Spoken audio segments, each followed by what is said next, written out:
Hey, folks, and welcome to the end of 2024 Post-Game Clarity Spectacular. I'm Dave. It is me, Dorkaxe. And I am literally Drew Doodle, IRL. So, I've prepared something a little special here for the intro to this episode. Some of our listeners out there may not have listened to our Best of 2023 Spectacular, which is the whole reason we kind of made this podcast in the first place. So for those of you who haven't listened, or it's been a year and you can't remember what this episode is all about, how it operates and such, and you forget what games we played last year and ranked last year, well, I've written a little song to help you out. And it goes something like this. We played Jusant, Mario, Wonderland, Station to Station, Cocoon and Ghost Trick and Tears of the Kingdom. But do you recall why we're ranking our top fives at all?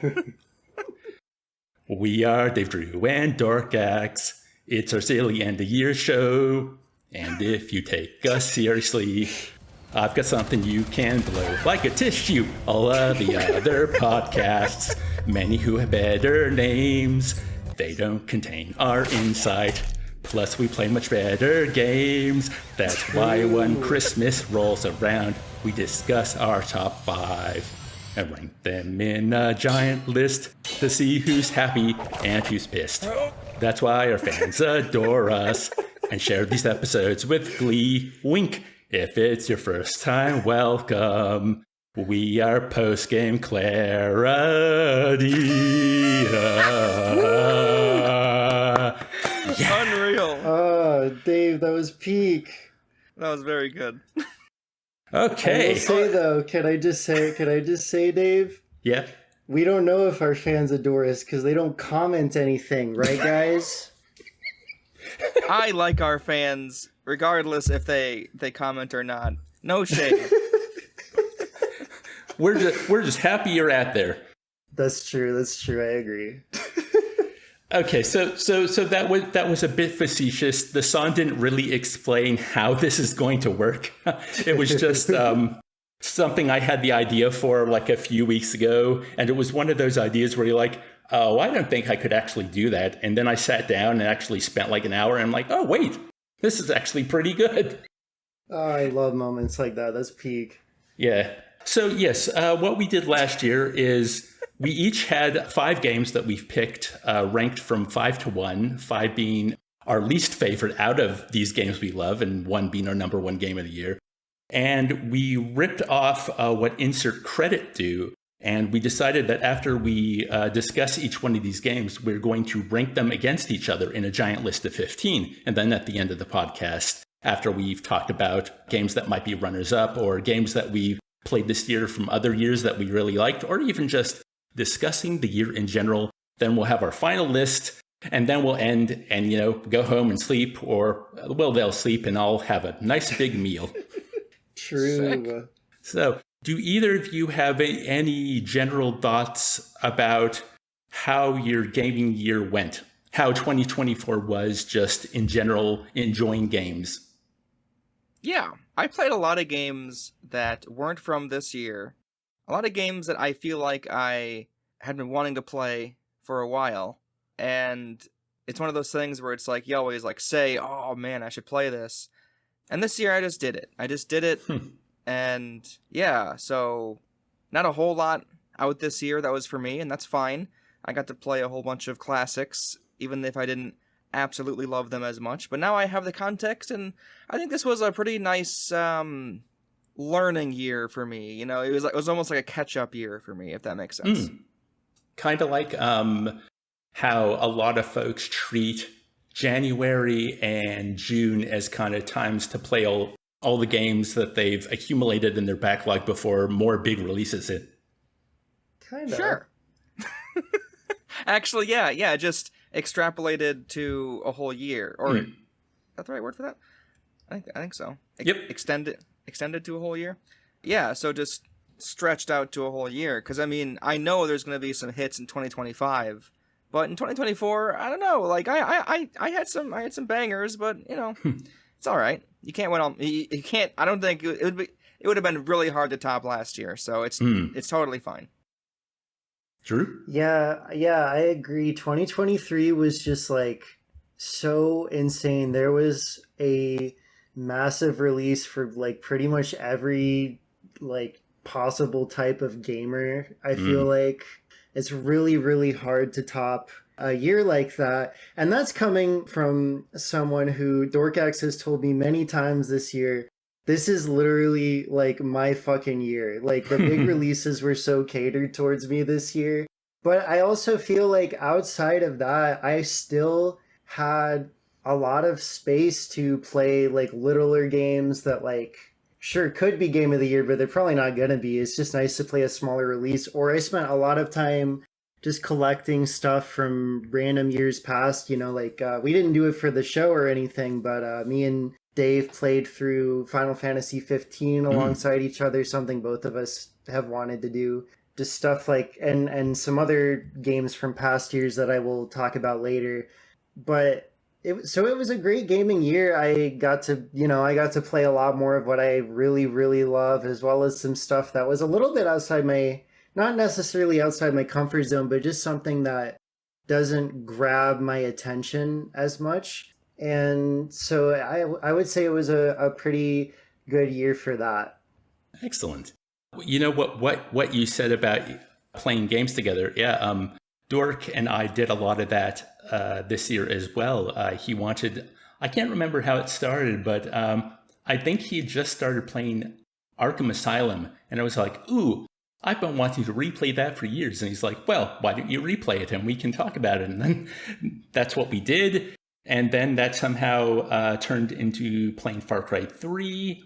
And then we did Assassin's Creed. And we just finished Far Cry 4. So thanks to both Dork and Drew, I have actually finished a lot more games this year. I also had this plan in January where I decided to make this list of 10 games that I wanted to play through. And then I would use, like a random number generator to pick which game on the list I would play through. And then like each evening, I would try to play at least an hour of it. And when that game was done, I would roll the random number generator again out of 9 games. And there were some very long games in that list. So I still have 3 games left. I'm playing the 8th game in that list right now. But, that's 7 games that I've completed alongside what I played with Dork and Drew and what I played for my channel and the podcast and streaming when I streamed earlier this year and then picked it back up a month or 2 ago before I had another problem, and I need to get back to it. But yeah, so this 2024, regardless of my games, which I'm quite happy with my top 5, this was a year of just actually finishing a lot of games on my list. Oh, another thing I should mention is that the 5 games that made my top 5 in the 2023 episode were on my list of 10. So I played through 4 of them now. The final one is in the last 2 I have to pick from once I finish the game I'm currently playing. But I think I also echo in that, well, it's interesting. Like in terms of heavy hitters, yeah, 2024 did not have many games that actually interested me. Like I tried a lot of them, right? Even in the indie space, a lot of the big, indie darlings, they didn't hit. But luckily, there were enough games to scratch that itch of like, oh, this is something I didn't really know I wanted to play or would like, even though it kind of seemed like a Dave game. But yeah, this really works. And, when I finally put the whole year, I was kind of like, oh shit, am I going to be able to make a good top 5? And finally, when the year was winding down, it was like, oh, actually, yeah, I'm happy with this list. Well, that's great. Yeah, that's awesome. I'm glad we all could have a pretty good year in our own way, Okay, well, shall we begin the top 5? We'll start with you, Dork, but because this is the first round, what I'd also like you to do just before you say your number 5, I'd like you to explain if you have a certain methodology with which you approached picking your games. I did. See, I have a 6th that I was really unsure about if I should put at number 5, but honestly, I've tried a lot of games this year. I even like bought a whole bunch of games at release too. I was excited for quite a few of them, but man, I tell you, I have a list here that I'll talk about later. A lot of them I just didn't want to keep playing until the finish. So it really comes down to I was able to, well, it'll honestly make more sense once I get into my list more. I think around like number 2, it'll become clear, like, whoa, what's going on with Dork's list? Like, I think it'll be interesting around there. So here are the ones I either like actually chose to finish and still enjoyed, or played for a long enough time but it didn't have an ending, if that makes sense. I think you'll understand later. All right, so number 5, I have Crow Country. So Crow Country is this minimalistic PS1 kind of graphics survival horror game where you're this police lady or like detective lady who has to go investigate like what's going on with this like shut down like theme park essentially. And it's the usual like survival horror affair, right? So it feels kind of similar to Resident Evil, which is a huge positive, by the way. So you'll kind of like you have a gun, you'll acquire some more guns later on. You got some like puzzles here and there where you gotta go, oh, like this, I have an item, I should try to find out how to use it, and then like you'll go to a different room and be like, oh, here's a slot for like a different item. I'll have to find that in the future. So yeah, it's really nice and contained. It's about like 5 or 6 hours, maybe 8. I forget exactly how long I played. It was not a very long game, but it was very cozy. It was very tightly paced. I enjoyed how the movement worked. So essentially those old Resident Evil games, you had like the fixed camera. This one you could just move it all around. So not as much of threat when it came to enemies, but there were a few moments that were genuinely tense, like extremely tense, and I will totally give it credit for that. The horror aspect of it, while not, incredible by any means, it was still pretty good. At the very least, it made for a pretty good setting, and like the lore of the game, I think really is commendable. Obviously, I don't want to get into spoiler territory for the story, but what you learn at the end genuinely like reshapes everything about the game. And I really wish I could say more, but it's one of those moments where you're like, oh my goodness, it's such a cool idea. And I don't really want to keep going on about it because it might, you guys might just guess it. So I'll just move around that. But yeah, it was a pretty good survival horror. I'd recommend it to basically anybody because honestly, it's not extremely expensive. If you like any kind of survival horror, you might like it. The only issue is that I've heard people, all the puzzles are really good, and I enjoyed them, but they are, if you're a really seasoned gamer, you might kind of feel patronized because a lot of the puzzle hints are kind of spelled out for you, but they're not in the same room, so it's like you'll like read a memo in like a different room that's like, hey, like remember that the combination is like duck, ostrich, and turkey, okay? I'm not sure if that's an actual puzzle, but it's something silly like that. And it's like, okay, I always forget that it's blue, purple, then blood. It's like, oh, okay, whatever. So that's the only thing that, it is a bit on the easy side, but yeah, it's just a solid game, easily worth my top 5 spot. Oh, cool. I actually did play a bit of the demo last year, but I couldn't get very far. I was very interested in the game, but unfortunately my controller I was playing with got stick drift, and it was still a few months before I would outright replace it. So I just need to go back to Crow Country and just see it through, because I was very interested and I just was having an unnecessarily difficult time with it. That's fair. External troubles, I get it. Yeah, It was one of the many games I tried this year for my own video that I didn't end up putting into the video just because it wasn't clicking with me. And it's funny because you're saying the puzzles are very simple and patronizing, but the reason I stopped playing after like I'd say 20 to 25 minutes, maybe a half hour, it was just I didn't know where to go next or what to do next.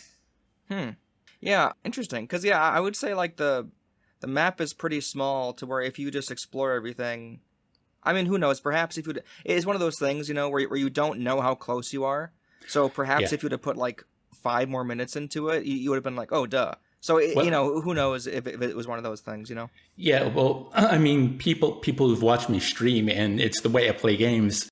I'll spend 5 to 10 minutes stuck somewhere, and then I'll look it up. It's like the exit's right there, dude, or the thing you need to pick up is right here, and I just seem to sometimes have these blind spots that they're glaringly obvious, and for some reason I have a complete blindness to them. That's fair. I mean, that is why they're called blind spots, right? Yeah. Yeah, I realized I kind of used the same word in two different ways. Woo! All right, so with this in mind, I think we should place it right at the only one we've mentioned so far. You know what? I right? think I Hot might take, have hot to. take. No, I think I can actually see. I see where you're coming from, so I think I can agree with that. Fair. Okay, we'll go into your top 5, Drew, and same thing, if you want to explain just a little about your methodology before we go into it, if you have one. Yeah, this year was kind of difficult because, as Dork said, there was a lot of stuff that was very, made for me. By the same token, it was kind of a very, remake, remaster heavy year. So there were some of those titles where I was like, okay, this is awesome, but it kind of needs to be different enough from the original to be on this list. And it also, if it's an original game, which of course there were some original games that did excite me, then obviously they should get a little bit more priority of trying to get on the list. So I think I finally settled on a 5, and then out of those 5, that I was like, okay, yeah, I think these represent the best of the year that aren't just straight up remakes, remasters, whatever. And then from there I was like, okay, but where would I place these on an arbitrary list of 5? So that's kind of where things have landed. So let's get into my number 5. My number 5 is The Legend of Zelda: Echoes of Wisdom. Oh. Yeah. So even if it's not as bombastically huge as Breath of the Wild or Tears of the Kingdom with its approach to open air stuff that Zelda's been doing this generation and, obviously onwards, it's still just so nice to see 2D Zelda back in an original title. The last one was A Link Between Worlds, which was also a direct sequel to A Link to the Past anyway. Also, I find it very funny that the year that I decided to start transitioning was the first official time that Zelda was the star of a Zelda game. I had a pretty good time using the copy and pasting mechanic to make my own solutions in a cartoonier Zelda game.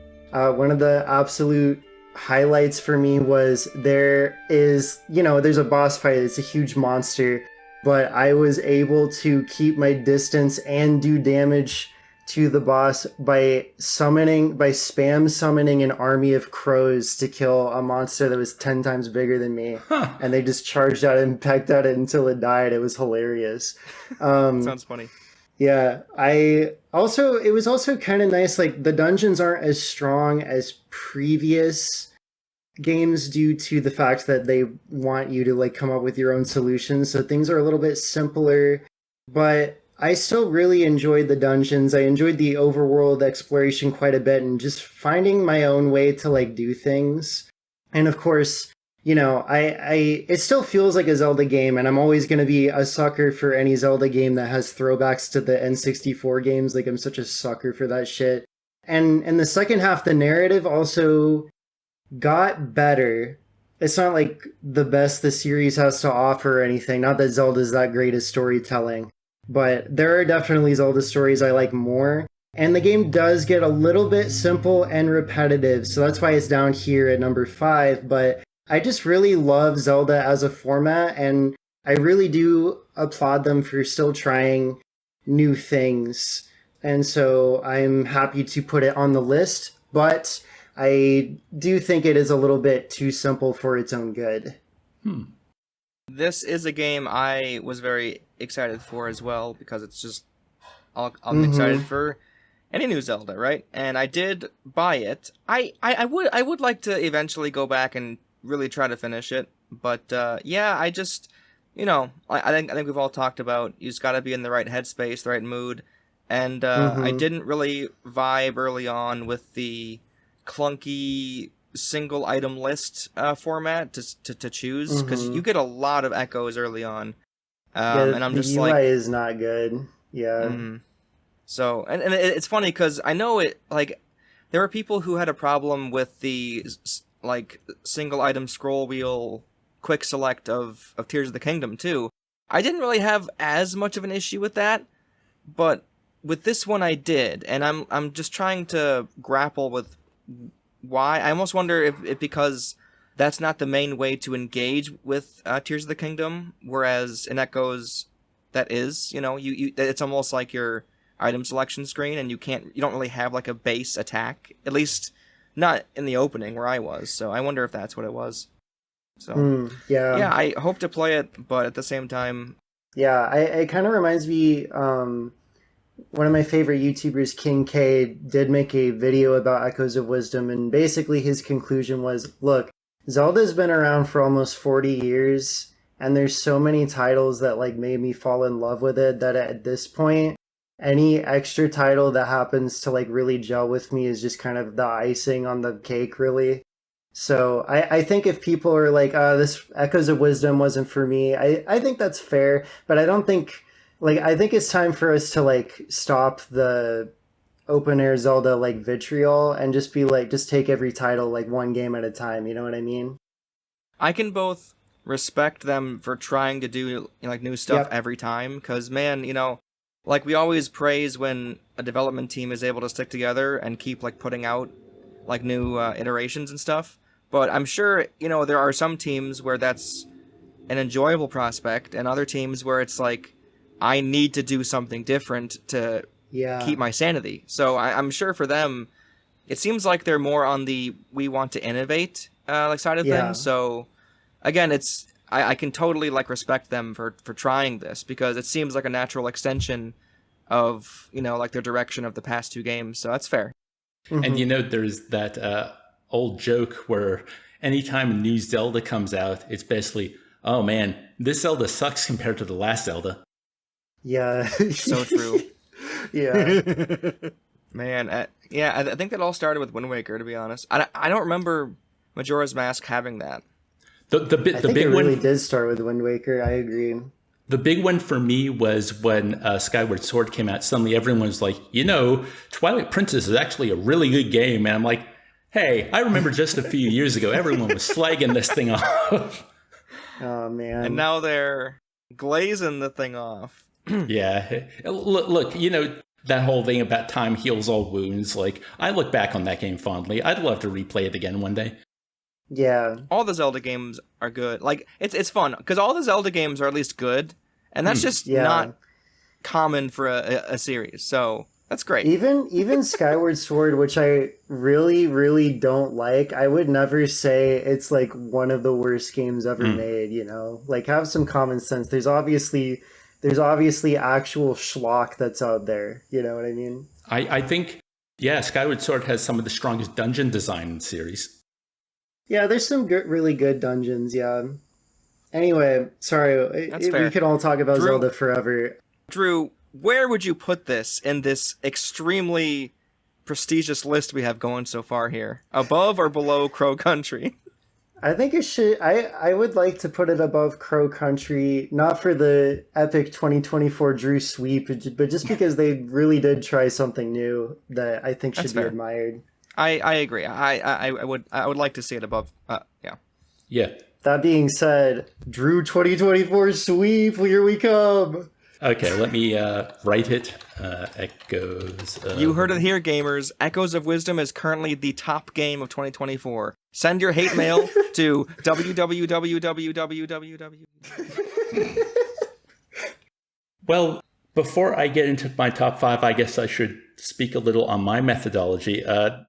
Sadly, the reason I ask about your methodology is because mine is very exact. It's actually the same reason as last year. I've got this, video that I'm working on to hopefully get out by the end of the year. It probably won't hit, but, every game I played that resonated with me in some way this year. I've written a little thing about and, made a video, and it's going to be a big behemoth thing that I'm going to release into the world, and it's going to be great just like last year's. But I did change the way I approached that video. So last year, I played the games for 30 minutes each, and then I arbitrarily... Actually, I didn't rank them at all last year. This year, I played every game for an hour each. So every game I discuss in this podcast, I've only played the first hour. But, I have more to talk about than I did last year. Woo! But also, I decided to do what I do with my NES videos, and I actually rated and ranked them as well. So, I'd finish playing an hour of a game, and I go, "Ooh, this feels like a 3-star or a 4-star." And then I'd look at that little list, and I'd go, "Okay, I'll put it above this one or below this one." So, literally, my top 5 is basically I look through my list starting with the 5 stars and go, "Okay, which are my top 5 from this year?" And that's what we have here. Anyway, with all that said, my number 5 is Banishers: Ghosts of New Eden. I'm sorry, Dave. Was that English? What? Yeah, Dave, Never I heard of don't this think game. any of those. I don't think any of those words are in the Bible, dude. Yeah. What? Are you sure that's the right order of words for the title? Yeah. I'm surprised too. Well, this is by Don't Nod, so they are French. But Oh my god. so this one is like, I think it's inspired by The Witcher 3. It's kind of that open world, lots of mechanics type. Although the combat system is kind of Witcher 3, but it also kind of leans a little into Dark Souls because, every third-person action adventure / RPG game ever since 2011 always has to have a little bit of Dark Souls in it. That's just the rules now. But the reason I love this so much is it's historical fiction. It takes place, I think, in 1695. These two characters, Antia and Red, take a ship over to Boston, Massachusetts, to help their old friend with a curse that has plagued the town. They are banishers, which means when a spirit doesn't go over to the afterlife, they can cause havoc. And that's what banishers do. They use magic to banish the spirits to the afterlife. So you go into the town, and it's interesting because the first hour takes itself very slowly. You're walking around, you're trying... when you have to get information from a character, you actually have to gather evidence to kind of uncover their secrets so you can talk to them and kind of go, you're not telling us the whole truth here. So like the wife of your mentor who's gone missing, she's not kind of telling you the whole story. So you walk around the house and the two characters have banter because, they were trained by this person. So they get to relive old tales and memories. And there's a really nice chemistry between the two leads, which you'd hope, because what this is it's actually a love story. The first time we see them, they're, what's a nice way to say it? They're kind of bonking bodies. Is that a way to say it? I don't know. Just say they're fucking, man. I don't know. I don't know why I'm trying to be coy about it. I guess I got some Puritan in me. But wait, so wait, hang on. So okay, isn't it like an actual sex scene, or just like a implied? It's implied. You see skin. Okay, I was like, dude, are they pulling Last of Us Part 2 here? Sorry. No. It's nothing like that. It's tasteful. But near the end of my hour, after doing a little bit of combat, a little bit of exploration, looking out, one of the cooler visuals is you go down to the lake that this town is rest on, and since it's the heart of winter, the lake is completely frozen over, and that was really beautiful. But you find your mentor in the graveyard. You find his ghost, and then Antia, who's the mentor out of the pair you play, she has this choice about how, well, even though you're my mentor and I love you, you are a ghost now. You actually aren't, you aren't yourself anymore. And the more I leave you, the more harm you're going to do. So I'm going to have to banish you. And it's a really emotional scene. And then based on the trailer, because I did rewatch the trailer when I was writing my script, it looks like that's the main conflict of the game is going to be that Antia gets killed and her spirit is around, and Red basically has to spend the game making the decision, well, I love this woman, Am I going to find a way to save her? Can she be saved? Do I have to kill her if she actually starts to deteriorate and gets corrupted and cause trouble? Or can I bring her back to life somehow? So looks like the love story and this central conflict is going to be what the game's about. And this whole cool idea for a story is put into kind of a Witcher 3-esque open world RPG thing. Huh. Well, Dave, I can say you are 1 for 1. If you remember last year, I was like, man, a lot of these games look interesting. And I will say I have now started the list games that look interesting that I'm hearing from you. All right, this looks cool. Yeah, I do really like the vibe of the trailer. Like the visuals look very, very polished. The kind of dark historical fiction, like the overall presentation just makes it look very, very, very interesting. And I'm surprised I haven't heard about it. Yeah. The voice acting is of a high quality as well. Heck yeah. And the music's not too bad. If you want to go back and watch the trailer with sound afterwards, I highly recommend it. Saying that you haven't heard of it, yeah, it was already like 50% off, like back in November. I'm waiting till it goes a little lower before picking it up for PS5. But yeah, it really feels like maybe you just don't have good luck with this kind of stuff because, from what I hear, they make these big games that are really interesting and they never really seem to hit outside from, like the first Life is Strange game. Drew, don't say it. Please, Drew, don't say it. Don't say it. But they don't even make the sequels for those anymore. They were outsourced to another company a while back. Which is why the series isn't as popular anymore. Square Enix owns them anymore.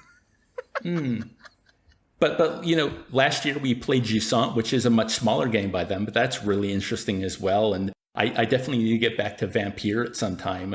This actually kind of reminds me of Vampire because it's kind of got that open world RPG flavor to it, but with an interesting hook and a lot of production value put into it. And yeah, it doesn't seem to have made an impact at all. Yeah, I mean, especially noting their pedigree as a studio. Like, I'll have to look into anything made by the creators of the popular Life is Strange series. So sick. All right, Dave, where do you want to place Banisher's Ghost of New Eden? I'd like to put it in the middle of the two games we already have. Above Crow Country, below Zelda. Fair. Yeah. I can accept this. Okay, Dork, tell us your number 4. My number 4 is Another Crab's Treasure. Ah.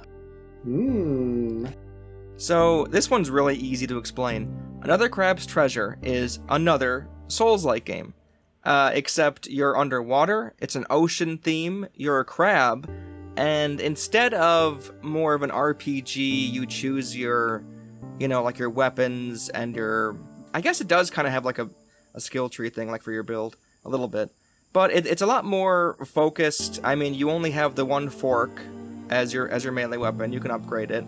And, the enemy variety isn't quite as strong as a few of the other From games because it's really using the ocean, as its inspiration. So there's a lot of crabs. There's a lot of, like fishy things. So I think overall, in terms of like the theme, it hits pretty well, even though it can get a little bit tedious after a while. But the cooler mechanic of the game is you don't have a shield per se, but you do grab armor. You grab shells, essentially. So the whole premise of the game is your little crab guy, he loses his shell, which is his home. It was taken by the oceanic government, I guess. He didn't realize he was supposed to pay taxes all of a sudden, so they frickin' took his house. And the whole thing is he's trying to get his house back. He's trying to get his shell back. And at one point you're introduced to like a soda can area where like, you can't enter this kingdom naked.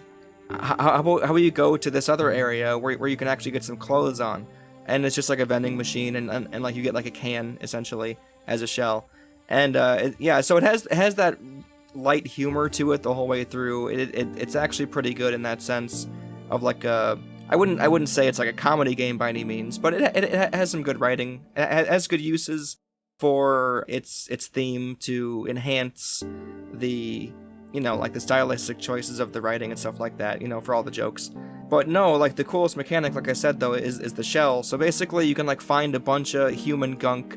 Like you can find like the top of like a glue canister, you can find like a party popper, you can find like a baby food jar. Like there's a whole bunch of like this just trash, and you use it and it has like different properties. Like some can block you better, and all of them have their own like special abilities too, which you use like your little mana for it. So yeah, it's pretty charming. There's more platforming in it too than any other Souls, well, any mainline Souls game. So you have like a grappling hook. You can, you know, swing from like nets and stuff too. And yeah, it has some pretty good boss fights. Some are even optional, which is fun. I think it's a little bit too long, but I don't know if my playtime is indicative of me just like being idle sometimes and having some struggles on some boss fights. I'm not sure, but I'd say it's mostly polished. It's kind of janky in a sense where like the physics aren't perfect and like some like geometry isn't the greatest. But I think, as we all know, some of the most charming games, you know, have some rough edges, and that's kind of that's what this game is as a whole. It's got some rough edges, but like the core gameplay is solid. Like the theme is obviously like very endearing, and like the story of, you know, essentially climate change is like affecting everything. Yeah, I won't get like too far into it, but it's clearly a very woke game. So you know, gamer beware.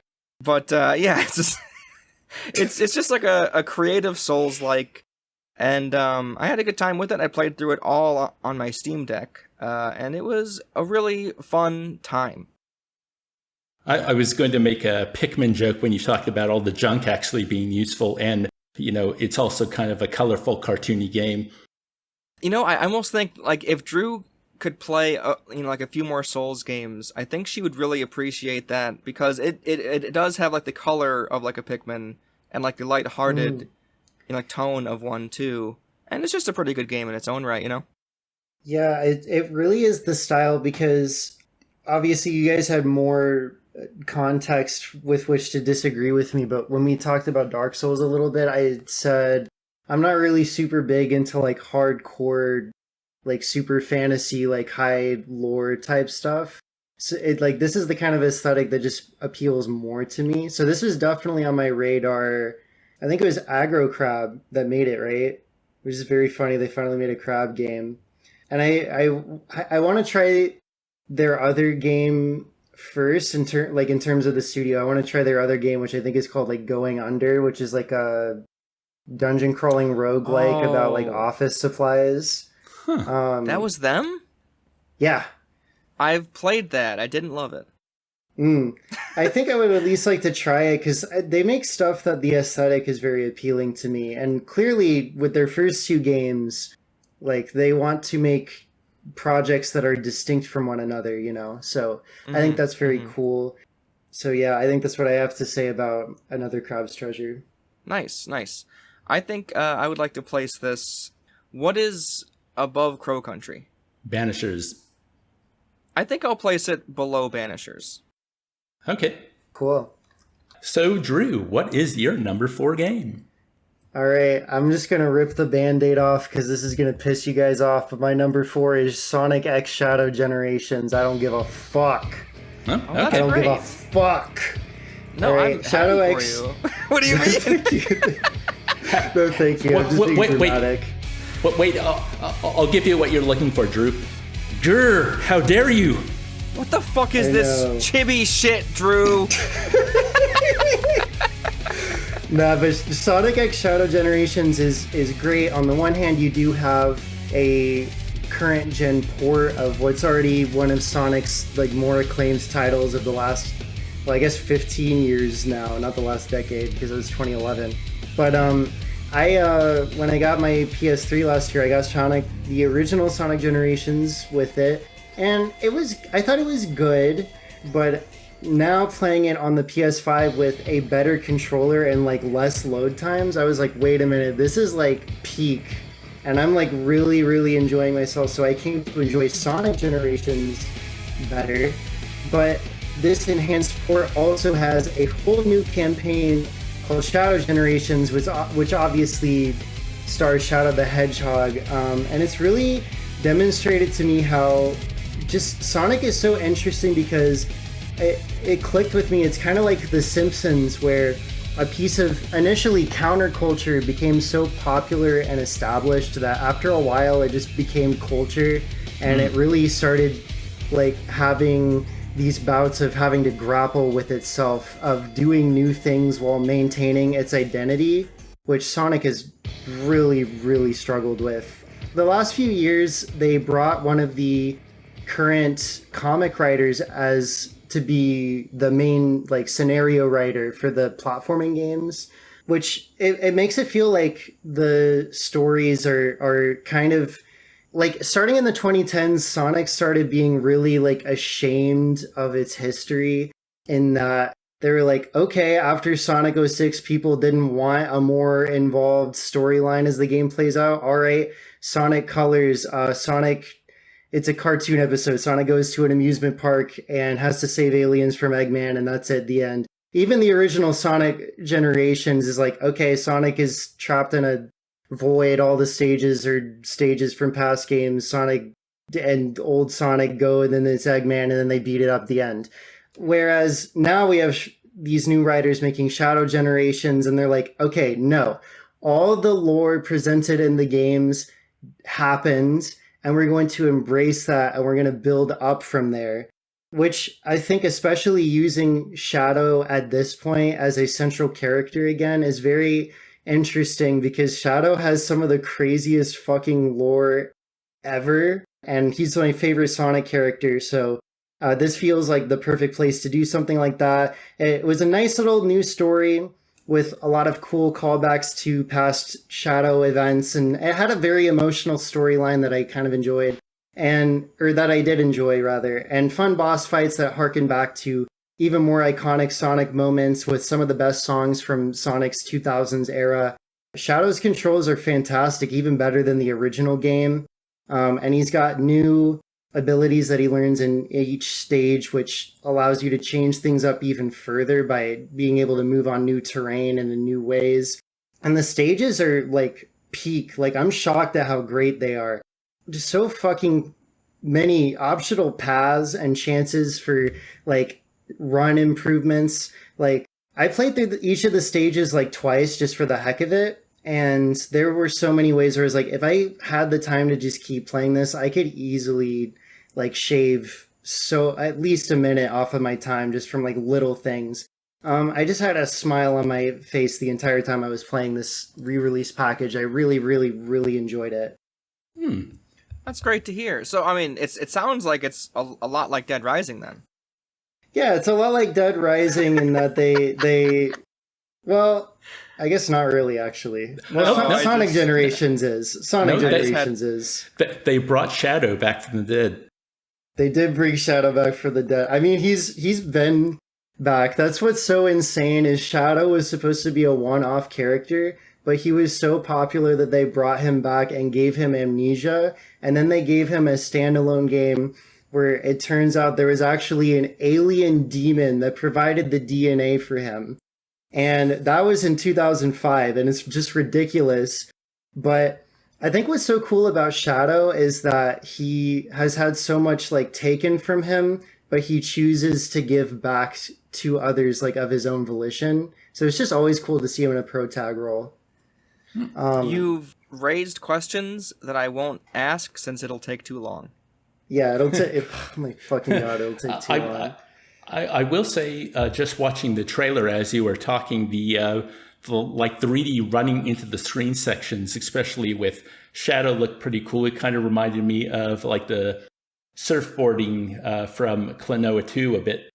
Yeah, well, I was very fascinated because they were able to weave like storytelling bits into like the center of these linear stages, which Sonic's never really truly done before. Like, and it's just strange because they have this really, really cool trippy imagery, which is not really like anything Sonic Team's ever tried before. It was a really, really fun spectacle to experience, like going in blind.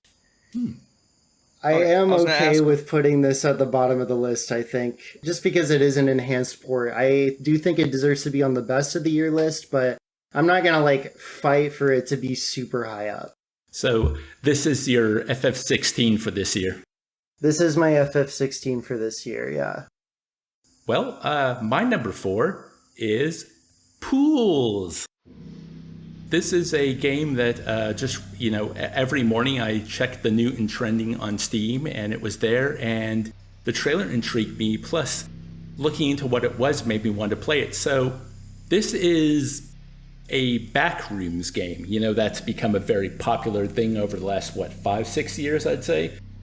These horror games that are all about liminal spaces, like endless hotel hallways or indoor pools or just like shipping areas that go on forever. And the thing about all those games that I've never liked the look of is that they all have monsters in them. But Pools was marketed as, what if there was a liminal space without a monster, and the eeriness and the creepiness is just basically the player having to walk through these increasingly impossible spaces. And that's kind of what makes Pools so cool, at least to me. Like, it's using, I think it's Unreal, just because of the way the game looks with its lighting and its rendering. But you're walking, like the first level is, you're walking through these rooms that just look like indoor pools. If you've ever been to a hotel on a vacation when you were younger, you can almost smell the chlorine when you're walking through these places.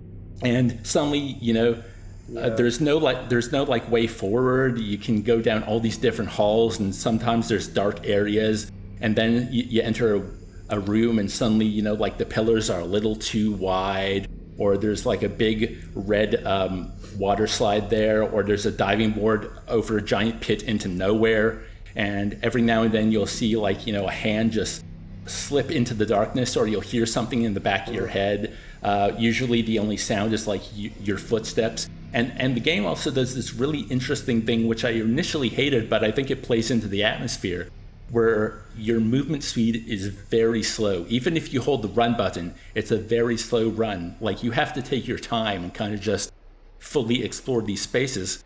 Now, the cool thing is, like, this is a game with levels, and there are transitions between the levels. So yeah, things get increasingly weirder and creepier, and then it kind of culminates, and then you're kind of in a new, it's still like indoor pools, but it's got a different vibe to it. And in my hour with the game, I got about to the middle of level 3, and I think there's either 5 or 6 levels. So, it's just a very short kind of, I guess you could call it a walking simulator type of thing, but just the atmosphere, the way the game looked, what the game was doing with how it wanted to unnerve the player, even just with how it was designed, I found really captivating. And also, I think one of its strengths is the game markets itself as like a backrooms thing without a monster. But the further I went in the game, I'm like, wait, are they lying about that? Well, you just spoiled the surprise for anyone who might wonder that. Well, I don't know. I've only got to the middle of level 3, and there's been no monsters so far. What I'm saying is, I think the atmosphere is, at least for me, was so strong that I wondered if maybe they lied about there not being a monster in this game. Yeah, can I just say, like, I just watched the trailer twice because holy shit, the lighting is like unbelievable. Like, yeah, it looks so graphically amazing. Like, I'm not sure if the engine it's made on allows for it, but, I was thinking, like, if I had a machine capable of ray tracing, oh my god. Yeah. I will say nothing. Well done, Dork. Much like Pools, I tricked you into thinking there would be something was there when it was nothing. Yeah, it looks cool.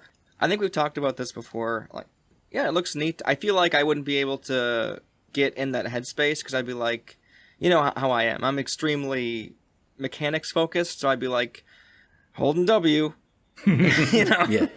But it does look really cool, and it's a cool premise at the very least. Well, but let me just say, like, this year, one of the things that I kind of learned about myself is that at least for now, I think I'm starting to favor or appreciate games that are good at making me immersed in the space they take place in, whether it be a city or an open world, or even just a series of levels.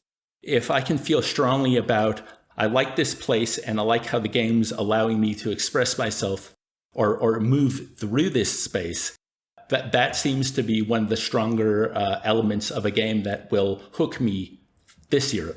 Did you just subtly nod towards Dying Light? No. Oh, shit. I thought you did when you said city. I'm so sorry. No, how dare you? No Dying Light praise actually, in this podcast. When I said city, I was thinking of Kamurocho from the Yakuza games. Oh. I played Yakuza Kiwami 2 this year, and just walking around that city, especially at night when all the neon signs are out, it's so good. That sounds amazing. So you're saying Haran should have had some neon sign? Yeah, I get it. Damn straight.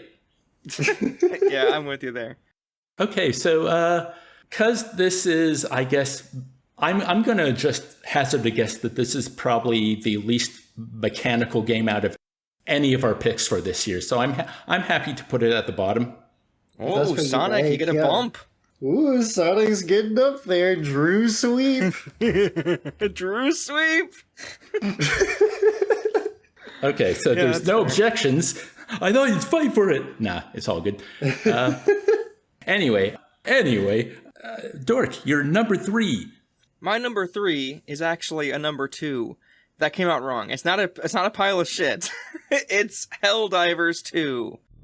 Yeah, this one climbed in my rankings. I am hesitant to normally play multiplayer-focused games, especially ones that are more live or more constantly updating, if that makes sense. Because this is a game where you and either online randoms or your friends jump in, you have a mission or two, to fight against the tyranny that threatens democracy with the robot and bug invasion across the galaxy. I'm rhyming today. You do the objectives, and then you hop out, and then you guys gain experience and money and can slowly upgrade and acquire more stuff, and there's even a whole bunch of battle passes if you really want it and stuff like that. And I'm not usually into that kind of stuff, but I don't know, the actual gameplay of it feels really good to play. I'd say more so the robots, but even still, shooting your gun and hitting an enemy, it has really tight gunplay.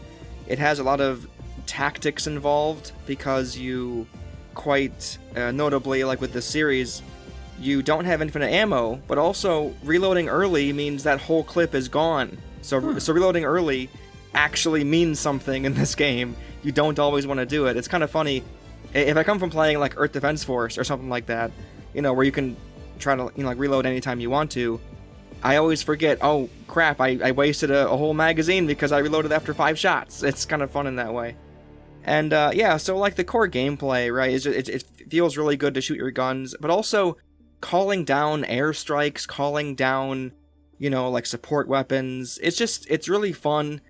If you guys haven't played before, pretty much anytime you want to call down anything that's not your primary weapon, you have to do a small D-pad minigame where you kind of go up, left, right, up, down. It all depends on what you want to call in. And you have to do that every single time you do it, and then they'll airdrop it to you. So you always have this it isn't instant gratification, but you kind of have to hopefully plan out your, your call downs accurately. And in the opening, when you're first getting used to the game, I think that's always when it's most fun because everything's so unknown. But even after you get pretty good and you upgrade your stuff, and you start taking on the harder missions, because there's all these difficulties, you can start from 1, go all the way to 10, and 10 is impossible essentially, where there's just endless enemies. There's a whole bunch more harder variants get added all around. It's absolute chaos the higher you get. So it is nice you're able to tune the difficulty in that sense too. But even still, even if you don't want to do that, it just, man, I know I keep saying it, but the actual feel moment to moment, you can even dive around, you can press the B button twice to have this little, it's funny, you can't jump in the game. jump button, but you can press B and you crouch, and you can press, it again and you can go prone. You can dive prone. You can like dive out of the way, and it throws you on your stomach as if to go prone really quickly. It's really funny. It's quite like the wrapper is very much like a satirical Starship Troopers vibe, and that's fun. So all the characters like say, like for democracy and all this fun stuff as you're blasting bugs and robots. Seems to be a theme with me. I guess I like that kind of stuff. But yeah, I was kind of surprised because I had a good time with it in like its first month. I didn't play it for 5 months, and then I just tried to play it again because I'm like, I should give it more time, and I was playing it with friends more, and I'm like, dude, yeah, this is really fun. I'm really enjoying just the core gameplay, upgrading my stuff, unlocking stuff. Yeah, it's really fun, and I think it deserved a spot on my rankings, surprisingly higher than the other 2 single-player games. But yeah, I felt strongly that this was a really fun time. Huh. Yeah, any game where you can have fun with your friends is always going to leave a favorable impression. True. And in fact, once we get to number 2, I'll perhaps like reference this as well. But as for now, it's an isolated incident. Surely we won't see any more of this in the future. But yes, the game where I played with friends made it to into my top 3. So yes, I enjoyed the game. I like to shoot the bugs and robots with guns. It's subtle foreshadowing. It's also one of those things like I haven't tried this out, and I'm sure Drew hasn't either, but the only things I've really heard about, aside from you having fun with it when it was pretty brand new, was it had a big controversy that kind of really halted its popularity, but I've heard they've been able to bounce back from that, so that's good, because that wasn't their fault at all, the developers. There's 2 controversies. One was that on launch, they're just like, hey, this is a Sony game, but you're able to play it on PC, it's fine. And then like a month later or so, I forget, they're like, hey, we're actually going to require you to sign in with your PlayStation account to play the game now. Sorry. And obviously, it's just annoying to do in the first place, to make an account if you don't even have one, just to play one game. But also, it made like there's a whole bunch of people who can't play the game anymore because like PlayStation Network isn't in their country. So it's like, well, that's just stupid. So I'm pretty sure they backtracked on that, right? I can't remember if they did. They did. Okay. But then the single-player game that Sony put on PC later this year, actually both of them required the PSN login.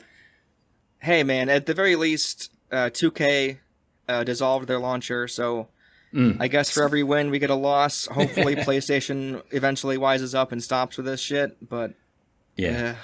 No, like the other controversy was that so like the game is evolving constantly, and it seems like developers are very clear on what their vision for like what the game should look like should be. And essentially, like once everyone started like figuring out the meta, like the best guns to tackle, every situation, they started to like do a bunch of updates to like nerf things, like to nerf like the best stuff and strategies, which really made people angry. And I can understand to a degree. I always think it's better to buff other things opposed to nerfing things. I think that's usually like a better way to do it, because I think for a while there, there wasn't any like reliable ways to take down certain things besides like one option, because they like nerfed other things. So it's like it just kind of made the game more stale, and a lot of people bounced off with all that crap. So unfortunately they just, it's nowhere near a dead game. Good lord, there are people claiming it to be a dead game with 45,000 concurrent players on only Steam, by the way. Who knows how many are on PlayStation? Dead game, guys. 45,000 players. Dead game. Yeah. Yeah. Ridiculous. It's really cool to hear that the game's still so healthy. Yeah, it's healthy. It's fun. Shoot robots with guns. As a rhyme for you. And with that in mind, I shall place Helldivers 2. What's at the top? Zelda. Put it above Zelda. Nope. Nope. And it's the Drew sweep, and it's the Drew sweep, and it's still better than Helldivers 2. This is our first argument. So, Drew... Oh, okay. Is it just a joke? Yeah, it's mostly a joke, yeah. So actually a fight. Mostly a joke? There's some real feelings. Yeah, there's some real... Do I want the Drew sweep? Yeah, but can we always get the Drew sweep? Probably not. And plus, what is there for me to really argue? I haven't even played Helldivers, so... As a reminder, Zelda was your 5th spot, and I'm arguing my 3rd should be higher than it. Oh, wait, you yeah, didn't even feel confident really, in Zelda enough to put it in your 4th spot. But let me just counter with, when thinking of the entire ranking, you've got to think of different qualities rather than it's just your number 5 or 4. Well, of course, I know that. I'm just arguing. No, but Dork, that actually does raise a good point. Is that I felt Zelda was weak enough to put it on the bottom of my top 5. So if Dork is confident enough in Helldivers to put it as his number 3, then honestly, I do think that kind of weighs it out. So that's a good point. Yeah, Dave. I just don't know, man. I mean, some shitty multiplayer shooter game at the top of our list so far. I know, right? Isn't that so fun? I'm bringing us some variety. Why is that funny? I actually was pretty sincere. Oh shit, man, I feel bad. No, that was a good response. No, sorry, I didn't have a game where you walk around pools all day. Sorry. Dork is pandering to the stupid Sony bros. Meanwhile, I am standing up for the Chad Nintendo Nation. Just kidding. I don't actually give a shit. Drew, I love that for you. That's great. The Helldivers can go above Zelda. I don't really care that much. That's sick. Fair. Drew, we're up to your number 3. My number 3 is...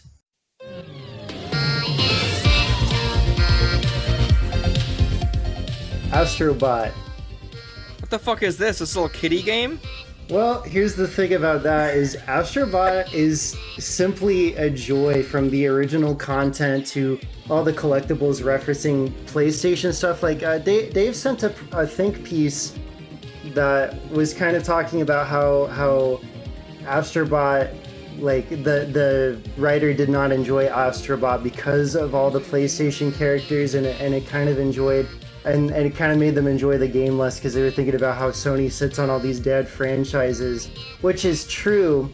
However, I would also like to ask this person if they would be willing to write a similar article about how they feel about Captain Falcon in Super Smash Bros., which they won't. Honestly, the game doesn't do anything earth-shattering, but I'd be lying if I said it wasn't amazing to play a very polished platformer with this level of variety and gimmicks at the scale that the PS5 can do. The art style is very dense with detail and has a lot of really great lighting and colors, but it's not in a way that's distracting. And the soundtrack is also simply amazing, with great variety of genres, while also keeping in line with the fact that this is a little robot guy. There's lots of like little electronic vocals that sneak into the soundtrack, which is it's just such a Drew thing.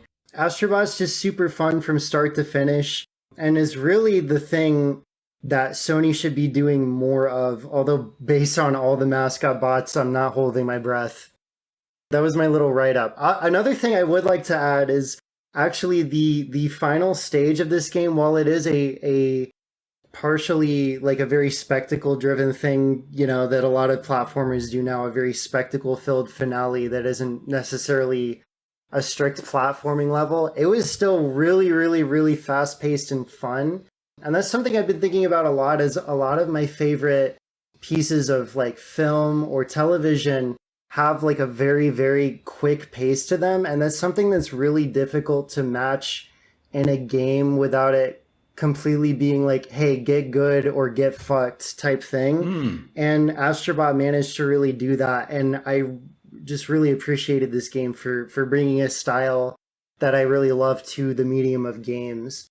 That being said, of course, like the game is very, very solid and it's great, but of course, like I'm not going to try and argue that it's super innovative. It's just simply really, really cool and enjoyable.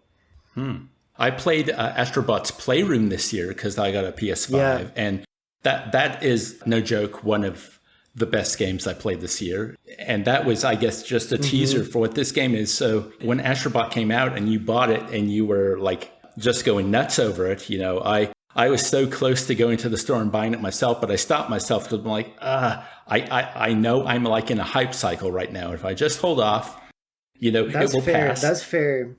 And it did. But I will say that based on how excited you were for the game, even after you were done with it, I'm still, you know, like in a year or two, I'll probably pick this up and just love it. Yeah, please. I seriously would really recommend it because I think, and this is something everybody who reviewed the game said, because this is what everyone was saying after the PS5 launched and everyone played Astro's Playroom, was just more of this, please. Just like take this and just give us more of it, because it was so like just really fun and cool.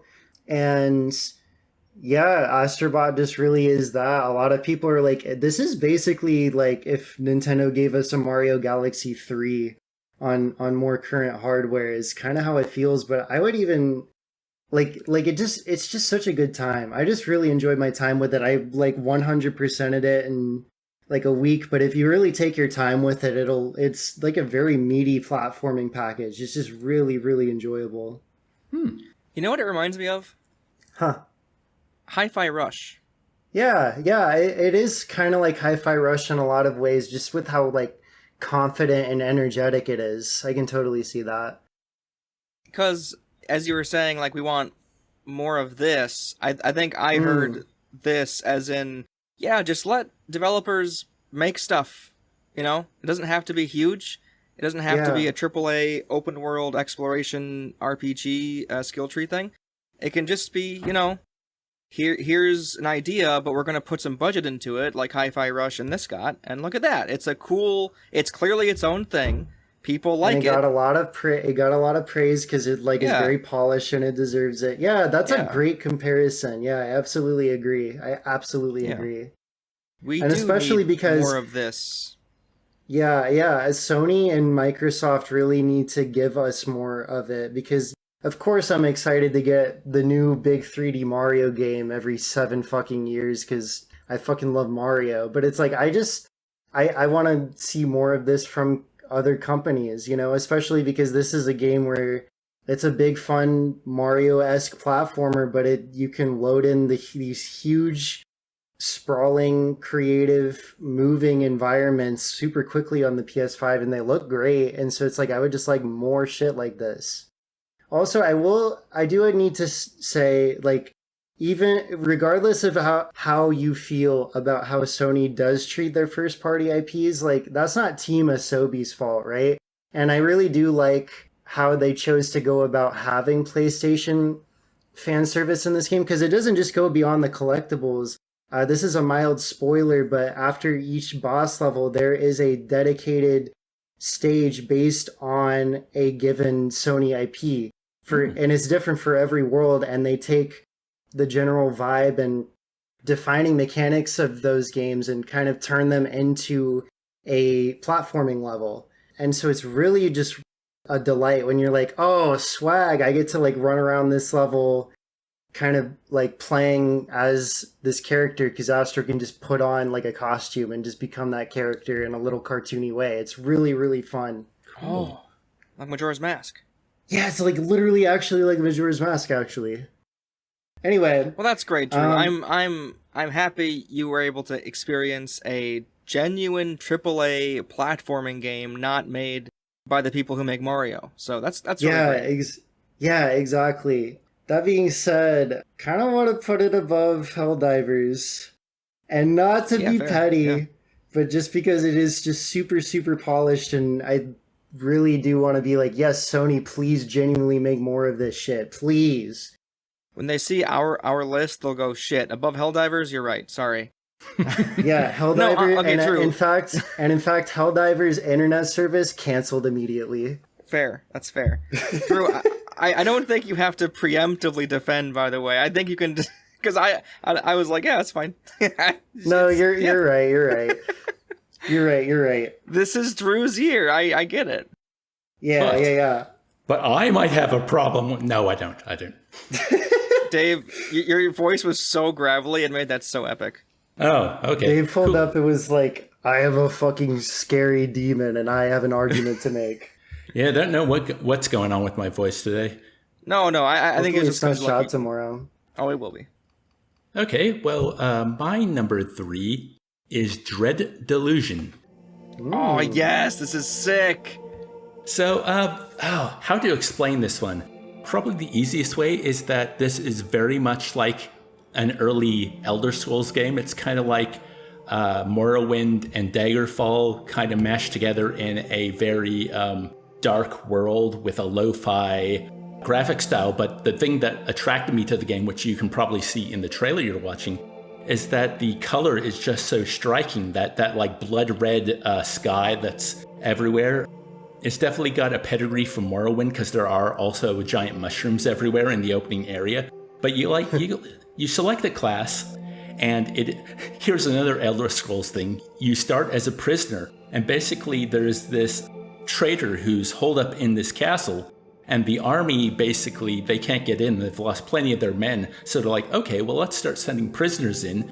And you get to select your class and go about entering the castle your own way based on what you picked. But even like I picked the more sneaky, beefy class because those are the types of classes I love to play in games like this. But I was doing a lot of trying to do stealth takedowns and use throwing knives and stuff. But I got roped into a lot of combat and learned how to parry and block. And I kind of had to use a lot of more mechanics than I thought I would have to use. And I could see that even though I'm a thief class, I might have to learn a little bit of magic later on. It kind of feels like you start in one place, but you are probably going to play with a bit of everything that the game has to offer. But aside from how it looks and how moody the world is, it is kind of like this grimdark place. The creature that is giving you your mission, you learn later that basically it's like a person inside a giant Iron Maiden thing. You know, they're being punished for their own crimes, but they're kind of the warden of the jail regardless, so they got power over everyone below them. And so it's kind of dark and icky and gross, but it's still like the thrill of adventure and exploration is there. Like, not only did I want to see kind of what was like over the next hill, or once I finally finished the intro area with the castle, you know, I had to go off on another mission. I'm like, oh, there's a town over here and there's more giant mushrooms. I really want to see what's over here. But then with the weird warden and what happens in the castle, it's kind of like, I really want to learn more about this world. And I think it's just a curiosity for everything. It's like, I kind of want to see how the mechanics expand as I play the game and get stronger. I kind of want to see what this world is about, what's happening with this person and what's going on. And it's just, I have so many questions that I want answered. And I think it's that combined with how the game looks, and that it's an RPG, and RPGs are one of my favorite genres, that just this slotted right up high on my list very quickly. Yeah, I really, really love the graphical style. I surprisingly haven't heard about this before, but this just, it's giving almost like RuneScape vibes, but like first person, if that makes sense. Huh. Yeah, I think that's really, really cool. That looks amazing. Well, I would say, I'm pretty sure it's only on Steam, so you might not have seen it anywhere else. Because, like, there's a whole bunch of, like, early access indie projects that are pretty low budget that kind of only squeak their way in on Steam and don't usually show up on other consoles because it costs them more money to do. Yeah, generally, if there's something I straight up haven't heard of, that's generally the reason why I find is just because it's just on PC usually. Yeah, this looks really cool. I think we talked about this before, too. Yeah, also, with how you're describing the exploration and adventure, maybe I might need to consider playing this a little, like, sooner than I thought. I think I'll still wait for a sale, because it is on my wish list. But, yeah, like, the way you described it, yeah, it looks great, obviously. I think everyone agrees it looks amazing. But, yeah, it also sounds fun, too. It's kind of got that there's a chunkiness to the visual style that's appealing as well. Like, I could definitely imagine, like, if I was really like retro and had the money and the space, like playing this on like a CRT monitor and really bathing in that old school vibe. Can I just say, I am so glad that we are at the point of indie devs where we are finally starting to be finished with like NES inspired graphics and we're getting to like N64 and PS1 inspired graphics. I am so happy about that because it looks amazing to me. Drew, thank you so much for saying this. I've had that opinion for years, and I've had pushback from friends. Like, they didn't think that would happen at all, but it just seems so obvious, like the NES and SNES era. Well, I guess the 8-bit and 16-bit indie boom that we've seen for nigh on 20 years now is because the people who made those games were old enough to grow up with those consoles. So it just made sense to me that eventually we're going to hit a space where the people who grew up on the PS1 are going to want to make games, and it's all going to have that chunky lo-fi style. And, Dork's number 5, Crow, is it county or country? Country. Crow Country is an example of that. There's all these, Signalis was a few years ago. There's all these Resident Evil inspired PS1 horror games that have come out for years. But now it's starting to enter the RPG and platforming space as well. Yes. I think also it's about accessibility to development tools as well, because, it is like, and I'm not even saying that I straight up dislike games with pixel graphics, and they are easier to make as well, and it's easier to learn as opposed to 3D modeling and rigging and 3D development, But now it's like you can download like Unreal Engine pretty much like for free in most cases, in a lot of ways. And so you can just start off with Unreal Engine and just build off of that and just make your completely independent project if you want. So, and like just get Blender and like start working. So like if you work hard enough, you can just totally make a 3D game, you know what I mean? Well, I think I'd like to put this under Zelda and above Banishers. Fair. Ooh. Okay, yeah, if you want to put it above your own game, then I don't have any issue with that. Because it's a Drew sweep is why. That's right, baby. Once again, I'm not fighting for anything. Well, we've got 2 left. We'll see how we go. True, that's true. Wow, we're down to number 2s already. Dork? My number 2 is Hellcard. That's right, 2 games in a row with the word hell in it. I know, pretty sick. Also, hilariously enough, they released in February. They each released in the same month too. I remember being like, oh, 2 games I want both have hell in it. I'm so edgy, This one's gonna be interesting. This was the one I did write a whole bunch of stuff for, multiple times actually, because I contemplated doing a video on it too. I'm just not really good when it comes to reading off of stuff, so I'll just try to do. And also, you guys have a visual now, so it'll be easier. If you ever heard of Slay the Spire, this is like that. So imagine you have like a roguelite deck builder where you have like 12 floors you're trying to get through, and at the end is a hard boss, and you collect better cards along the way. You can remove cards to make your deck more compact, that kind of thing. You can upgrade cards as you go. But there's 2 main gimmicks to this game. And the first is why it kind of fits in with what I was saying earlier. This is totally designed around the co-op experience. So, if you play solo as an example, they will be like, hey, do you want an NPC companion to help you out? Because, again, this is not made for solo. This is made for 2 or 3 player co-op. Not 4, 2 or 3. And what's really cool... So, essentially how the gameplay works, and when you're in the co-op, you each get, at the start, 3 mana, which is how many card plays you have. Essentially, there are plenty of exceptions depending on the card and the class, all that stuff. And you guys just have a whole bunch of enemies to deal with, and you guys just kind of choose, there isn't a you play kind of thing. Certain exceptions may apply depending on the boss, but you just kind of play as you go. If you guys can ping certain areas too, and be like, hey, do you want to take this guy out, that kind of thing. And you just play, and then you click end turn, and then the enemy goes. In a way, this game reminds me of Midnight Suns, and because the other cool gimmick is the environment.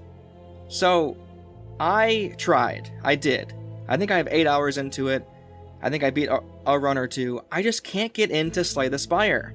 And I think one of the reasons is that the visual wrapper is just a turn-based RPG style where they have you on the left side and the enemies on the right side, and you just click a card and you whack, and that's it. Like, it doesn't appeal to me for some reason. But here, you have... So not only do you see all your incoming damage, you know, like, depending on... Like, you're able to see, like, where all your incoming damage is coming from with all the enemies around, but the entire play space is split in 2 different ways. So, if you have a 2-player co-op, it's split in the middle.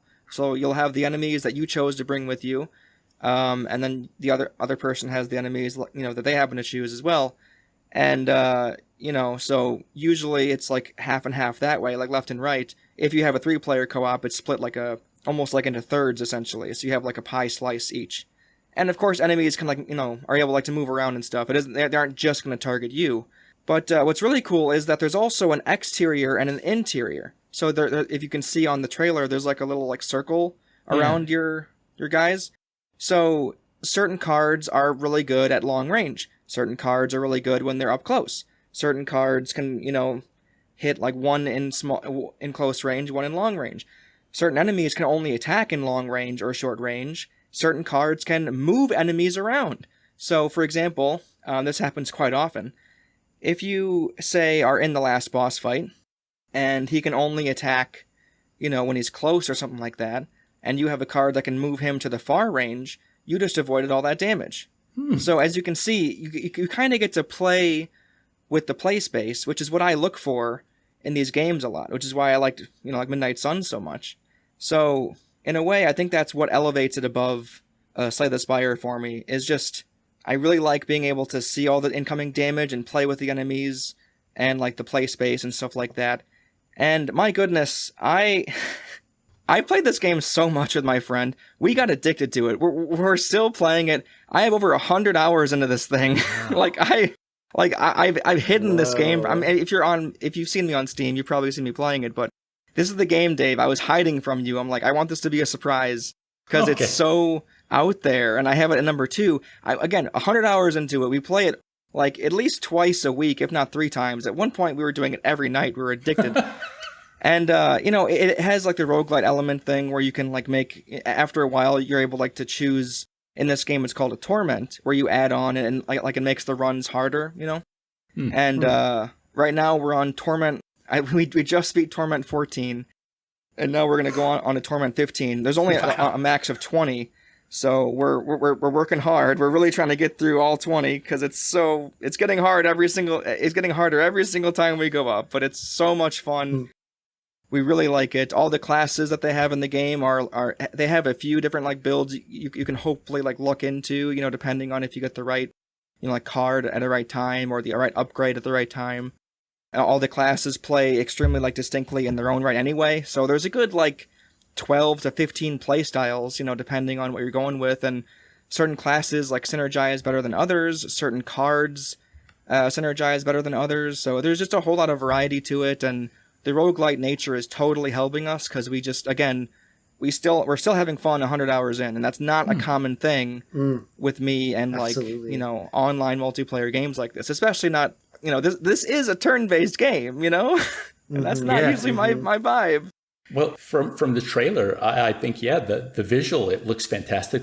Right away, the circle thing really captured my attention. I think also because it kind of seems how actually a fight in a dungeon might play out, how all your party members are kind of back to back next to each other, and then the enemies are splayed out. So I'm like, wow, I've never seen a game actually, like, do that. And then, of course, the trailer showed how sometimes you can attack on your side and it will splash over to another player's side. So that's really cool.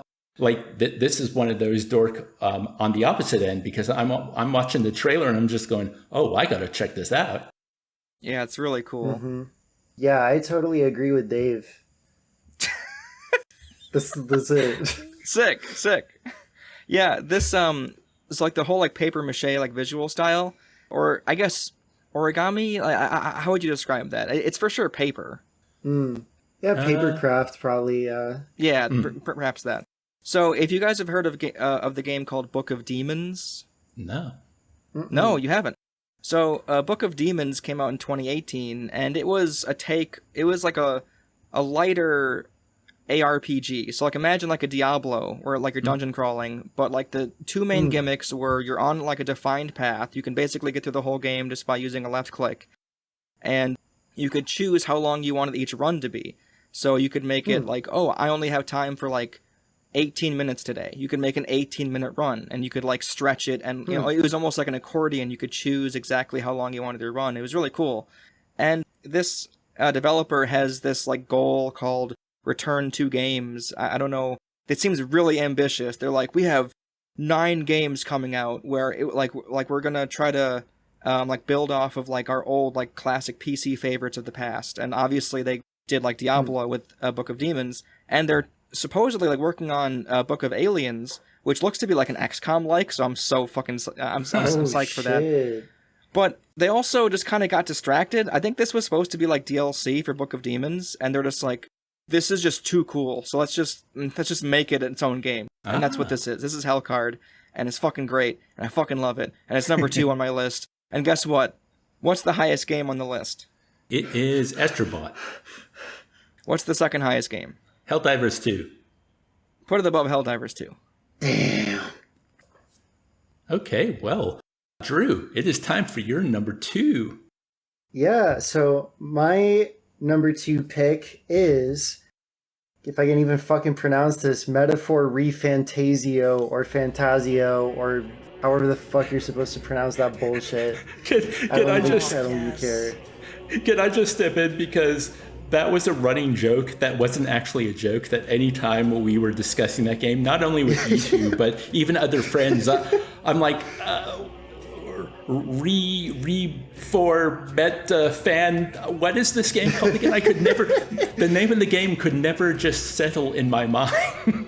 Ironically, I remember like naming this game in our chats. I think I kept calling it Memories, but no, I didn't remember that it's called Metaphor. Metaphor. Well, Dave even made a joke that made me chuckle. He's like, yeah, the previous game was called Simile, which is pretty good. Now, there is a qualifier here. I have only played 20 hours. However, this is an Atlas game, so I think that's fine. I think I have a pretty good grasp on saying I'm pretty into this thing. But Metaphor is just so fucking cool. Like I mentioned earlier with, I think it was one of Dork's picks, I'm not super into like super raw, super serious fantasy themed a little bit stuff. Zelda's usually my exception, but usually that tends to be on the more whimsical side anyway.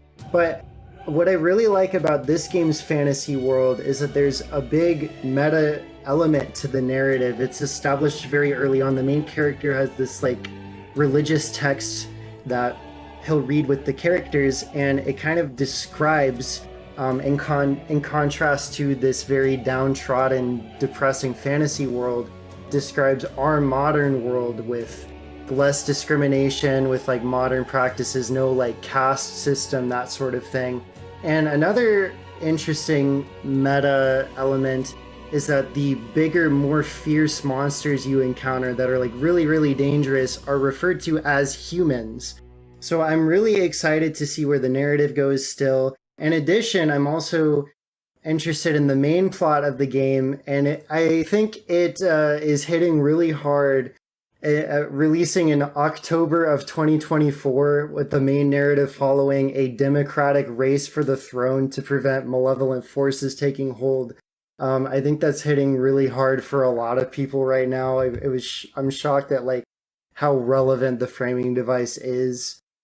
The gameplay and presentation as well, of course, just take Atlas and Persona's very high standards for vibes just to the next level. The UI is all like watercolor themed. It looks fucking amazing. Just everything has like these splatters of paint just like splashing across the screen. It just looks amazing. And the combat is tough as nails and super, super strategic. It kind of brings forward mainline SMT's press turn system, where you don't get a one more for each character if you hit a weakness. They say it's use half a turn, but essentially your party gains one extra turn for each weakness you hit, and there's a limit on it. But since you can do that, the enemy can also do that to you, which makes the fights very, very difficult. However, what makes Metaphor really interesting is that you can do clunky melee-esque attacks in the overworld. And so if an enemy is weaker than you, you just wipe them out instantly and get the experience, which is very welcomed. And then if an enemy is at your level or higher, if you nail a melee combo on them, then you can enter into a turn-based battle with them stunned for an entire turn, which, of course, combat is built around to give you that upper hand while keeping things very challenging. So you always want to go for that as often as you can. So it adds a really great wrinkle to things on top of just it's definitely from the Persona director with the calendar system still, but you get to go across this entire fantasy world. You need to account for spending days traveling to new locations to manage your time that way. Just lots of crazy stuff where it's this game needed to be as big as Persona 5 because of the setting and the aesthetic and that sort of thing. Metaphor may take ideas from previous Atlas titles, but it feels anything but derivative. It's really proven itself as a new IP. I want to talk about this one next year because I will have finished it by then, and it is a heavy recommendation for me now. Oh, cool. I've also heard that the battle theme is one of their better ones. Oh my god. Yeah, I really love the battle themes because they have this crazy choir just backing you up. And they're just, and it's just so fucking hyped because you're yeah, I'm gonna beat the fuck out of these little goblins. It's gonna be fucking awesome. Anyway, go yeah, off, anything... Queen. I am happy that this is here and so high. I was hoping you were gonna add it because I was I know she hasn't finished it, but man, it's one of those releases that it's clearly huge, and I'm happy everyone's treating it as a huge release. And I know it's pretty much in all of our tastes anyway, because we've all at least enjoyed a Persona game. So it's it should be on here, So I'm very happy that you Well, I decided to add it because, and this isn't I never want to say anything to dog on Dave, but Dave's picks, he says he hasn't finished, which is fine. But I think in my head, my standard for myself is I want to see the developer's full vision before I decide to say something is my favorite or whatever I want to say about it. But just because of the breadth of this game, it's just so much to take in where I was no, dude, this has to be on at least one of our lists. Namely mine, because out of the three of us, I'm the only one who's really tried it out so far. So I was you know what? Drew, you can allow yourself to put a game you fucking really like on your GOTY list, you know what I mean? Even if you haven't finished it, so yeah. I'm glad you did. Yeah. You gotta indulge once in a while, right? Yeah, and we gotta give into the dark side of the Force once in a while. So true. And speaking of doing it, as a certain Dark Emperor would say, I'm gonna say top of the list, bitch. Drew's sweep is back. We're putting this at the top of the list. Nice. Happy for you. I didn't know. I wanted some confrontation, and you're just not getting it. I kind of want to. I kind of want to put it under Astrobot. Really? It's not up for you to fucking decide. You just hang on. Dave, are we confused? Those are both Drew's picks. We have no say at this point. Of course we do. This is the complete rank, so we all have a say in where things go. Yeah, but we have a say when a person wants to step on our game. I feel like if it's just between her two picks, I mean... I would say, well, Dave, why do you want Astrobot to go above it? This is going to be very hypocritical of me to say, but I think... Are you kidding me?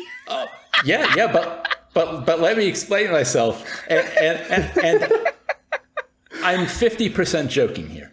Okay. Given your methodology for everything else, including your upcoming #1 game, this is a game by your own admission you haven't completed.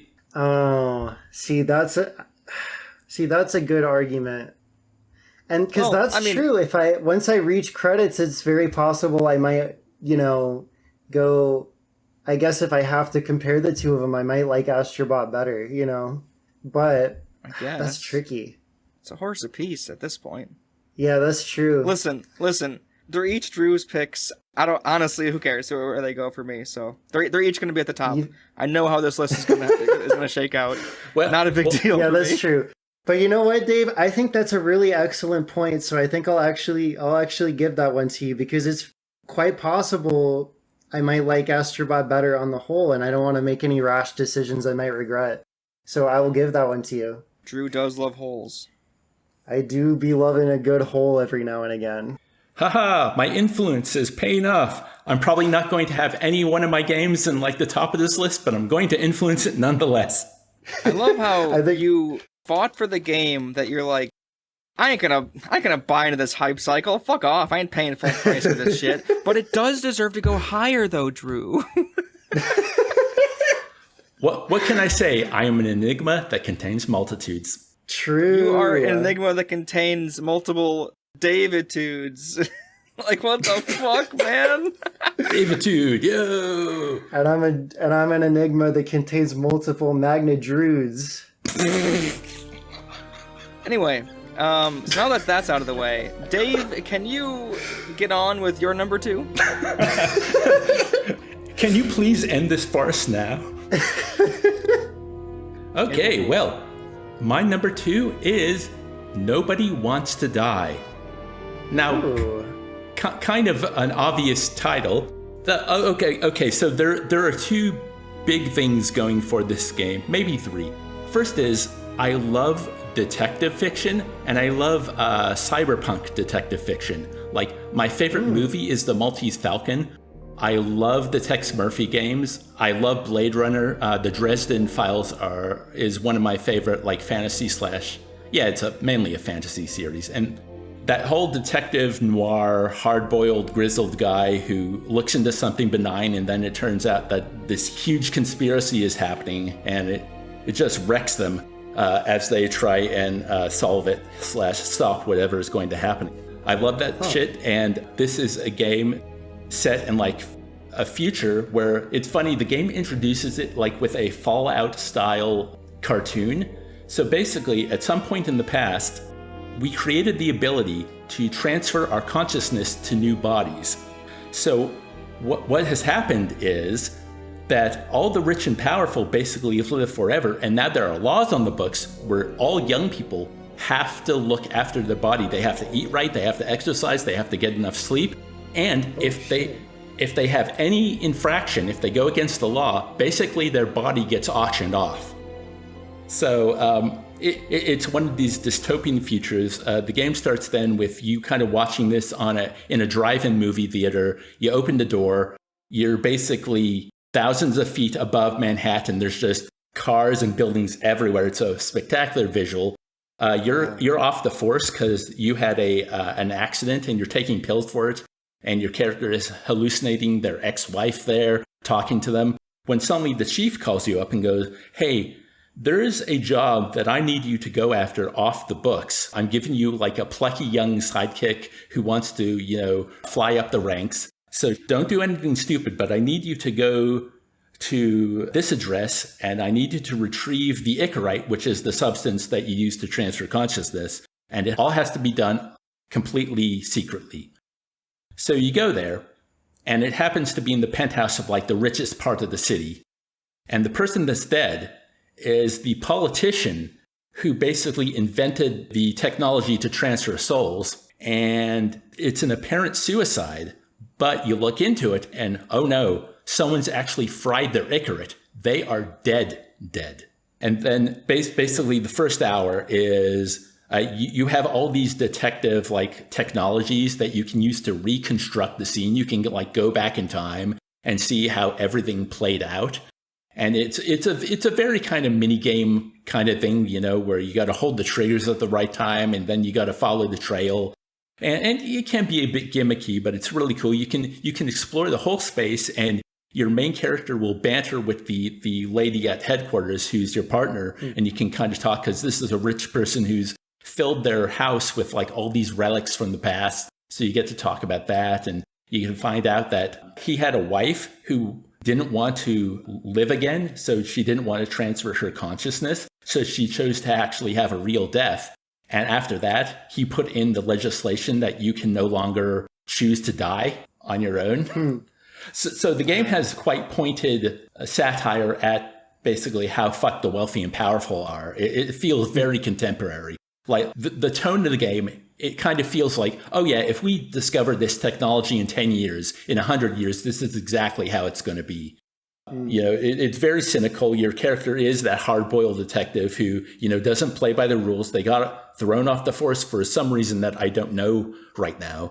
So I'm very intrigued to continue to see how deep the conspiracy goes and how things play out, because you do have choices in how you respond to people. And it has a bit of the telltale, so-and-so will remember that. So I do wonder if it will have like different endings based on your choices. But the final thing that I really love about this game is I think it's Unreal 5, but the game just looks fucking gorgeous. Even on my system, on medium settings, it just looks so good. And when I upgrade, you know, I'm going to look forward to bumping that to high and just, it's like the design of every area, even at the end of the game, when you go back to your apartment and it's just all slummy and there's all these propaganda posters everywhere. And then you enter your door and you've got a computer system. So basically your apartment can look however you want. And you can look at the window. It looks like there's like a tropical island out there, you know, and then you open the window and go out into the rain and the smog and, and just everyone driving everywhere. Yeah. It's such a beautiful world. Earlier, you know, I talked about how I'm beginning to really love these virtual worlds that I feel good inhabiting and traversing through. And this is one of those where it's mostly that I love detective fiction and I love cyberpunk detective fiction. So it does feel like this game was kind of made specifically for me. But then just the way it looks and the way everything's been played out. I think the chemistry between the two voice actors who are put together are really good. It's just, I think the writing is very good. The satire is so on point. It's a delight. And the only reason it isn't my number one is because there was one game that was higher than it on my ranking. Yeah, it's usually how that goes. Yeah, so Dave, come on, really? Nothing? Seriously? That's literally, you just said like, yeah, I don't want to drink this because it's too hot, because it's too hot. Like, you just said, like... Anyway, that's cool. Dave, I'm right there with you, and I'm really glad you are introducing this title to me because I also really, really love detective fiction, and so I would love to... I'm going to put this on my list, I think, for next year. I would love to try it and just go through a cool detective story, because... It's been so long since I was, I did rewatch Gravity Falls this year, which is, of course, like a supernatural mystery story. But I just love stuff where it's like you want to figure out and you want to put the pieces together. You know, I love stuff like that. I'm really looking forward to trying this out. It looks really cool. Yes, so this is your number 2. Where would you like to place this game? Yeah, Dave, where do you want to put this game, Dave? Well, look. Honestly, I'd love to put it top of the list, but I know there's no chance in hell it's going up there. True. How about Under Hellcard over Helldivers 2? Sure. Sounds good to me, buddy. That sounds awesome to me. Drew Sweep 2024! Let's make it go! And finally, we're up to our number 1 picks, folks. So take it away, Dork. What is your game of the year for 2024? My number 1 pick this year, I'm sure it was obvious, the Dead Rising remaster. Oh, God. I'm kidding. No, I'm kidding. No, I'm kidding. That thing wasn't very great. That wasn't the best. No, for realsies, my number 1 pick is Helldivers 2. I mean, Earth Defense Force 6. Yeah, that makes sense. It's Earth Defense Force 6. Yeah. Fair enough. All right, and Drew, what's your pick? Come on now. You can go off. Listen, I've already written a 16-minute video explaining that I think EDF 6 is very good, so I won't belabor the point. If you know Earth Defense Force, you know how wacky it looks. You shoot, the bugs and robots, it has all the goofy, campy lines. It's great. And what makes EDF 6 special is that they really tried to do something with the story. Again, I can't really elaborate too much on it, otherwise it does ruin it a bit, but it recontextualizes EDF 5 in a very, very fun way, and it frankly does something that I don't think other game series can really pull off as well. It does a thing, and it's like, wow, yeah, honestly, I can't see this working in other game series, so cool. I mean, yeah, it's neat. I do think their attempt at the grander narrative, while seeing all, 143 missions? I forget how many missions are in there. Wow. It's a ridiculous amount.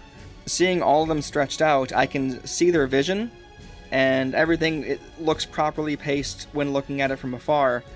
I do think it drags really badly in the beginning, because you're just doing the same missions over and over again in the intro, and that genuinely sucks. So if I ever do a huge video on the game, I'll comment on that, but that's like the one huge issue I have with it, where it's just like, is the slow start and kind of poor pacing worth the cool story? It's up to you to decide. But regardless, EDF 6. So, right, what I was saying before, by the way, the only 2 single-player games I have on here are Crow Country and Crab's Treasure. Like, my top 3 games are games I played with friends. Like, this almost never happens. Like, this has been such a strange year for me in terms of game releases, where it's like, I've tried so many games. You know why? I have a list for you. Ready? I tried 9 Souls, Animal Well, Alone in the Dark Remake, Arco, Tactical Breach Wizards, Wild Bastards, UFO 50, Frostpunk 2, Dead Rising Remaster. I've given games a shot, alright? Sure, I didn't try Black Myth Wukong or whatever it's called. Maybe I might like that, but I feel like I tried, and I just couldn't get attached to any, single-player game a whole lot this year. So, yeah, my top 3 picks are games I played with friends, and it goes completely against how I normally am, and that just shows you how cool this year is. Am I right, folks? Yeah, it's true. I think it sounds pretentious, but I think a lot of the way I write games criticism is I'm trying to uncover truths about myself and put it into my writing. So like every year, it's almost like I uncover something new. And so like, so I'm into that this year, or like, that's why I like these kind of games. So I think that's always really cool. And I know exactly what you mean, Dork, because this is the year I got together with a friend of mine and we were able to play through Earth Defense Force 4.1. We got about halfway through replaying it on hard, and then kind of both our lives kind of took a shift for a while, and we want to get back to it eventually, but you know how that happens. It can be really difficult to line up times to regularly tackle a game. But yeah, like playing through blasting bugs with wild weapons with a friend is just an amazing time. Yes, and again, it's really, really cool in the sense where it can have its cake and eat it too. Wait, it can eat the... Listen, it has the best of both worlds. It can totally be a turn your brain off and just shoot shit because it's funny, but it also completely has the opposite, where like once you like are able to get enough armor and good weapons for the higher difficulties, once you slowly acclimate to it, genuinely, like, some of the most tense missions in any game I've ever played have come from EDF trying to figure out how to survive, you know, which enemy to attack first, trying to memorize, like, when enemy spawns happen, trying to pick out the best weapons. You know, perhaps you might choose one you never hardly ever use and it's perfect for this situation. Like, genuinely, it does easy really well and it does hard really well. It's a really cool combination. Obviously, it isn't for everybody, because clearly this game series isn't super popular. Well, it's growing, which is great. But even still, I mean, I do think more people would like it than they wouldn't, except my other 2 friends who don't like playing it with me and my other friends, sadly. So, sadly, I do have 2 friends who don't like the game, but ignore them, they aren't even listening anymore. Wait. So, it's a very niche game series that is slowly growing in popularity. So you're saying it's like Pikmin? Yeah. Wait a minute. The one thing I know about EDF6 is they put out the promo videos where they had a bunch of VTubers sing whatever the EDF deploys song is in this game. Yeah, I will say the song in this game isn't as good. I mean, I would still say 4.1's little chant is the best, even though it's clearly, copied off of that one Battle Hymn of the Republic. Glory to the Lord, like that stupid song. Yeah. Whereas like in EDF5, it was like a genuinely here's a tune that I think that they made up, which is great. EDF6, I'm not feeling it as much. It's fine. It's not as good as 5 though. In fact, the whole game, I still think EDF5 is still peak Earth Defense Force, but at the same time, I'm pretty happy. I'm really happy with Earth Defense Force 6. It's good. So, with that in mind, I'd like to place this. What is below Hellcard? Nobody Wants to Die. It's going to sound crazy. I think I want to place it below Hellcard. Oh. You don't like this? Well, it's just Nobody Wants to Die is one of my more favorite games, and it's putting it down now. Is what do you think, Drew? Well, this is my number one pick, my guy. Like, it's hard to say. I think I'm leaning towards agreeing with Dork Dave. I'm sorry. Oh yeah, Drew. So, what is your game of the year for 2024? Alrighty, guys. You may have already narrowed it down. You may have already figured out what the game of the year is if you know anything about me. Yup. And let's just say it's got 2 words in the title. And let's just say that both of those words start with an F. It's Funko Fusion, baby! Funko Fusion! Let's fucking go! Funko Fusion is peak because when I see established characters from pop culture franchises from the past in new situations, I giggle and clap. Just kidding. My actual game of the year is, of course, Final Fantasy VII Rebirth. Now, the reason Final Fantasy VII Rebirth is my game of the year is because it's peak, because when I see established characters from past pop culture franchises and new situations, I giggle and clap. That was clever. Thank you. That was very I put a lot of clever. work into that. No, but here's my sincere readout. Final Fantasy VII, the original, is like straight up one of my favorite worlds in all of fiction. I really like the steampunk. It's almost adjacent to kind of what Star Wars really tried to do in its earlier entries, where everything is just like a very grimy kind of run down world. And it has just this incredible breadth of imagery portrayed from the original release to the spin-offs, and plenty of new stuff in these remake projects. And the remake projects go really hard because they have the loose outline of the plot points and the objectives from the original, but just because there's been so much supplementary material to Final Fantasy VII in the, almost 30 years since it's released, as well as just the fact that, graphics have come so far and that sort of thing.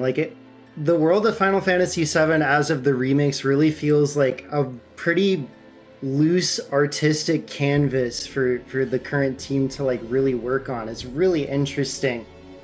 Even just using the loose framework, they will buff the most nothing story beat in the original into something completely unforgettable, in Rebirth especially.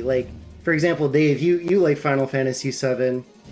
Can you tell me what you had to do to get the key to the Temple of the Ancients? Wasn't that Kate C had to stay behind? Ooh, no, you're thinking of a different part of the game. I'm talking about when you have to do the shitty tournament at the Gold Saucer just to get the you just have to fight through 3 battles to get the key, and it's completely forgettable. In this game, it's really beefed out to the owner of the Gold Saucer is being threatened to get bought out by somebody else to change the name of the theme park, so you have to fight on his behalf and then you go in there, and this guy's goons do a whole rap song about how they're gonna epically pwn you, and then you have to fight a bunch of fucking cactus guys, and it's playing like Brazilian carnival music, and you're never gonna forget that shit ever in your fucking life, and it's so lit.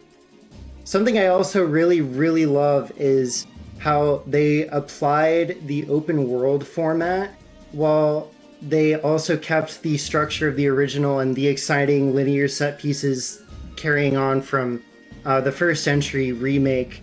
Because essentially there are the more linear parts of the story, but then in between it you'll get to regions that are like fully open, and you can go and do all the open world stuff there. So you get a nice back and forth, a lot of variety that, like, with my ADHD, it kind of really helps me, like, it kind of kept me invested, because I would get through, like, I would get the release of like a big story set piece, and I was like, you know what, I want to play this game, but that was really, really intense. I'd like to chill out for a little bit. So you can just run around the field and like fight monsters and find secrets and stuff.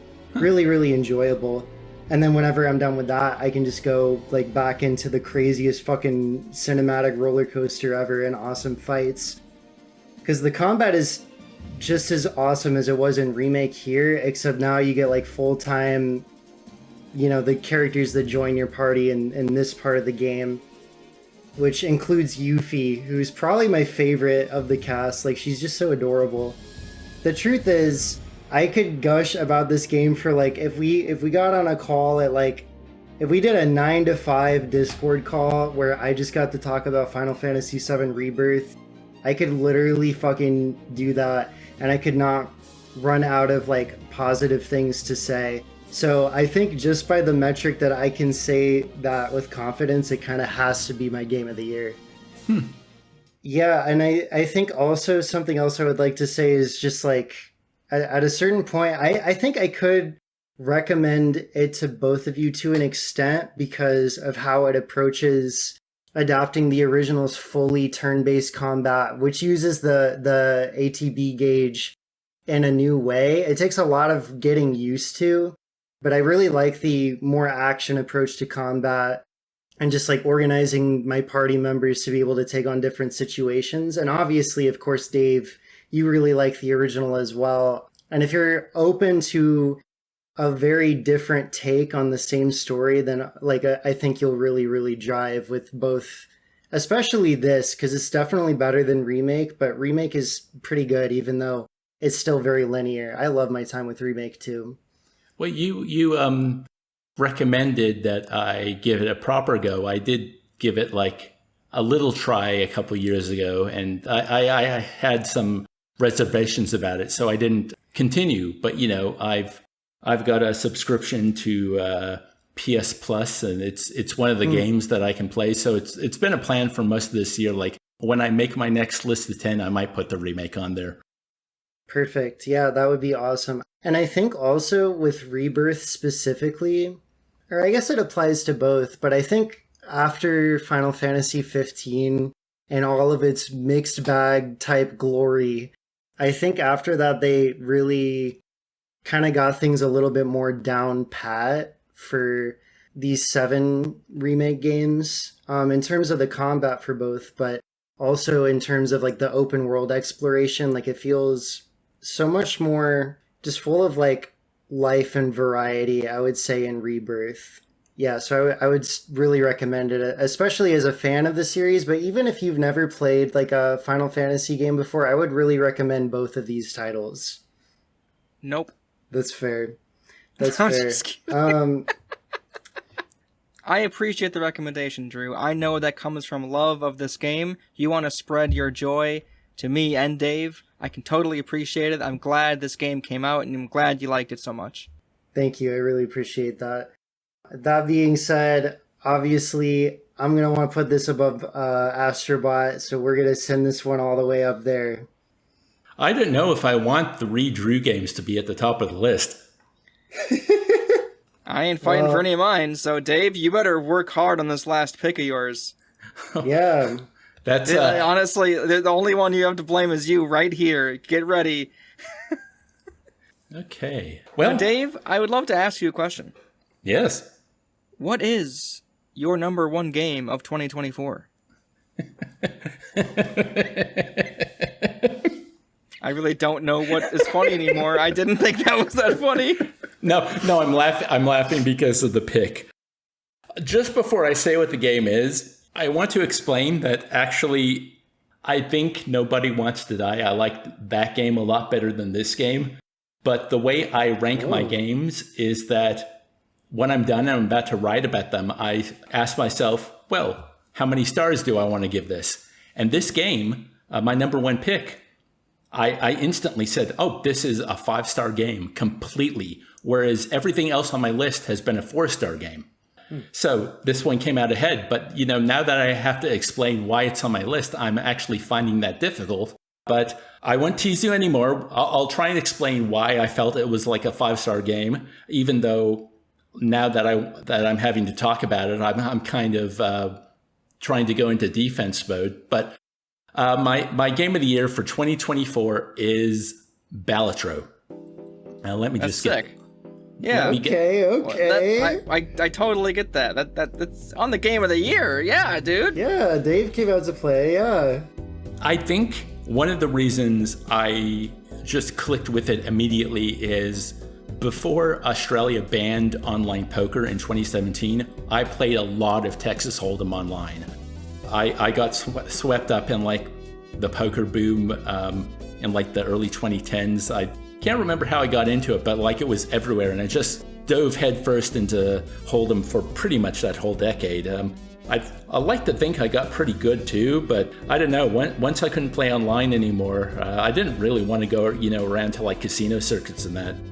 Basically, yeah, I have a deep love of Texas Hold'em as a game, and Balatro is a roguelite based around putting together poker combinations to rack up multiplier points. And you've got all your special cards, and you've got weird tarot cards that add modifiers and jokers that add more modifiers, and then I think there are like space cards that do extra things. There's a whole bunch of different kinds of cards that do a whole lot of really cool stuff as you're trying to, just piece together your straights or your flushes or your full houses or your 3 of a kind. And it took me a little while, but you can't always bring new cards in. You've got a limited number of turns in order to get a certain amount of damage to pass the level. And then you can use the money you earned through that level to buy card packs that give you random cards. And of course, the longer you play, the more cards you unlock that make the game more interesting. Obviously, you have different characters that have different modifiers. It's your classic roguelite formula. You can probably play the game for like 50 hours before you actually see everything the game has to offer. And I played this game back when it came out, so there's probably been like 10 free updates that add a jillion more things that make the game different, because that's how these games go.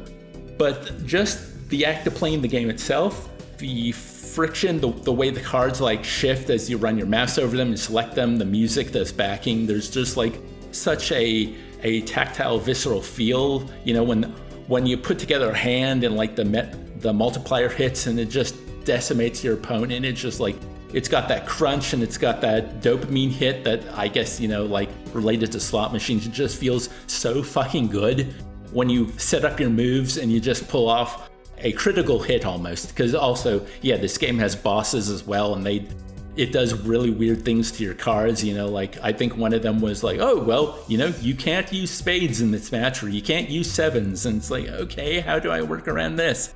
I've never really gotten into a roguelite of any variety before. The only ones that have ever really interested me, Dead Cells is one I really want to go back to.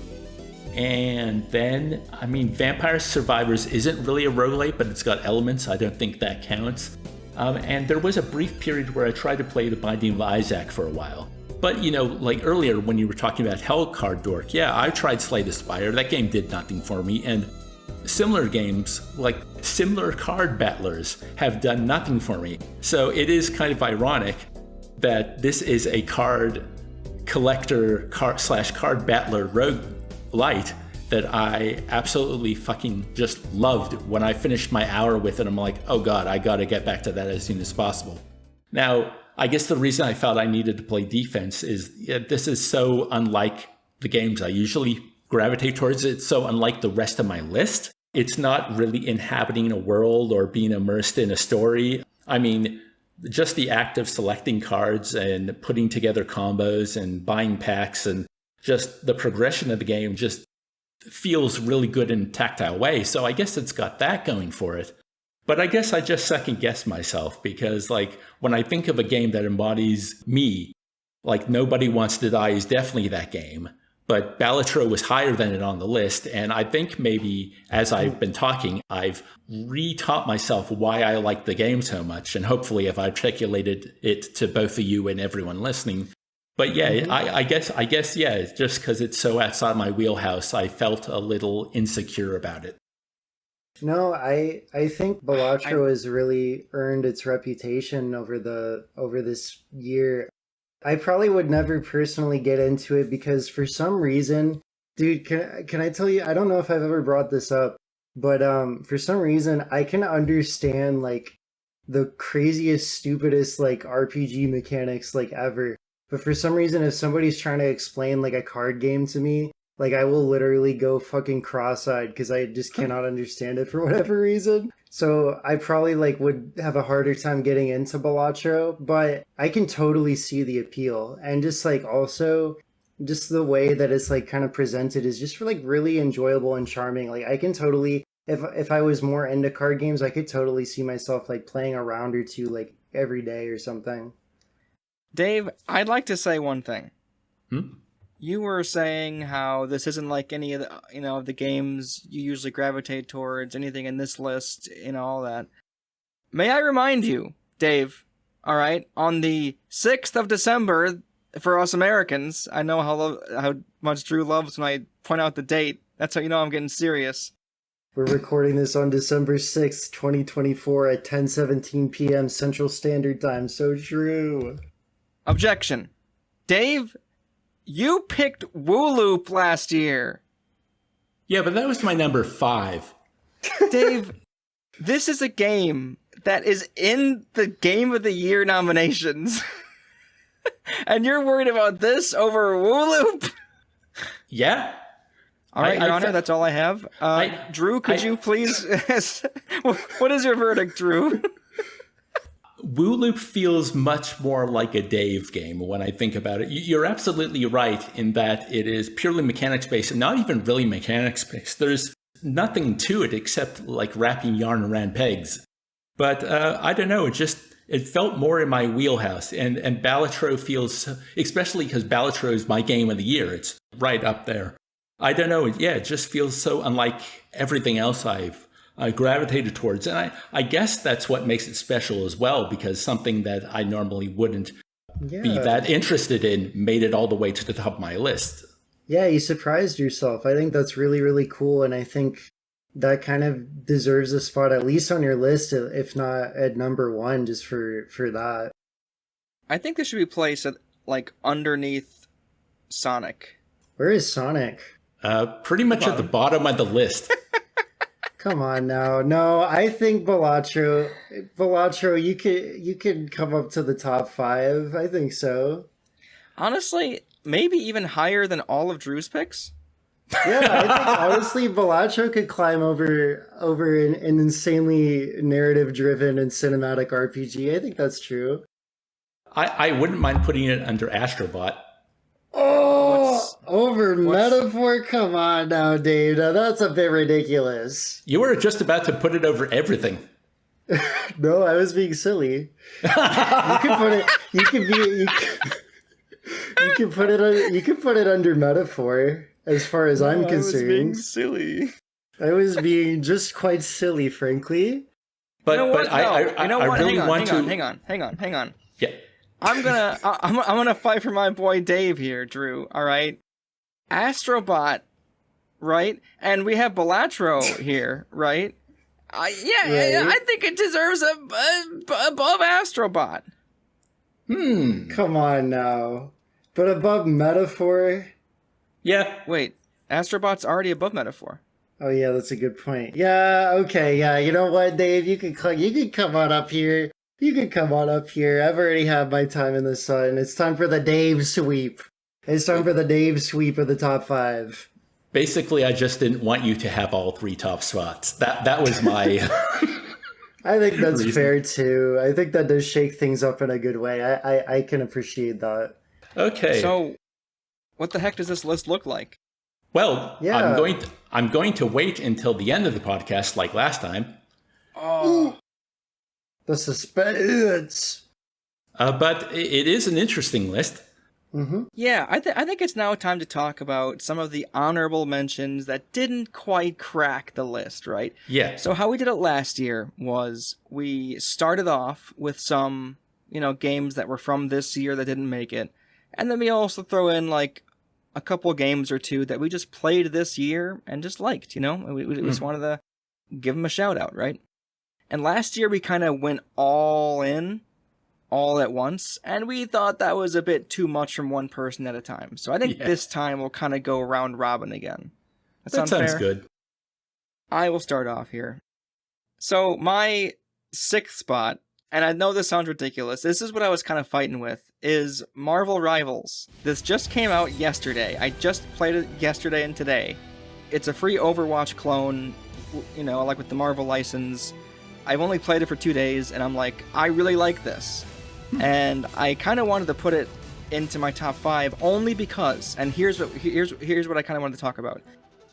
Crow Country's good, but I played it in like June, I think, and it was like 5 hours. It's so hard for me to like keep in mind, like, yes, that itty bitty, almost nothing game has more value than the current thing I like. So that's why I decided to put Crow Country in, because I know I liked it then, and I still think it's good. Who knows if I'll enjoy Marvel Rivals in a month or two, right? So I feel like it's only fair.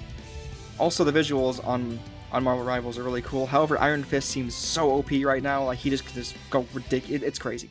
Anyway. Oh, I just wanted to jump in with what you said. Maybe that was why I was insecure about Balatro as well. I played that. I think that came out in February, when I played it and wrote about it then. So yeah, to spend, like 9 months not really thinking about the game. And then when I'm looking through my top 5, it's right there. It's like, oh, I can hardly remember playing that. Mm-hmm. With that in mind, actually, I'm going to throw it to you, Dave. What's your first runner-up? Okay. So my first runner-up is Neva. It is the next game by the studio that made Gris, which I played on stream right at the start of the year in January, and it's still one of the best games I played this year in its entirety. So usually when that happens, when a studio makes a game I absolutely adore, when their new game comes out, I will pretty much buy it on launch, no question. And I'd say 8 times out of 10, that bites me in the ass and it's not as good. And so I'm a little more hesitant with their next release. And sadly, that's kind of what Neva is. It's definitely grander in scope than what they tried to do with Gris. It's still kind of a side-scrolling platformer with gorgeous art and music. This is more about, it really feels like it's inspired by the works of Fumito Ueda, because like you've got a puppy with you that doesn't always listen to you, so that's like The Last Guardian. And then there's a period where all these creatures are trying to grab the dog and trying to drag it into a shadow realm, and you got to fend them off, so that's like Eco.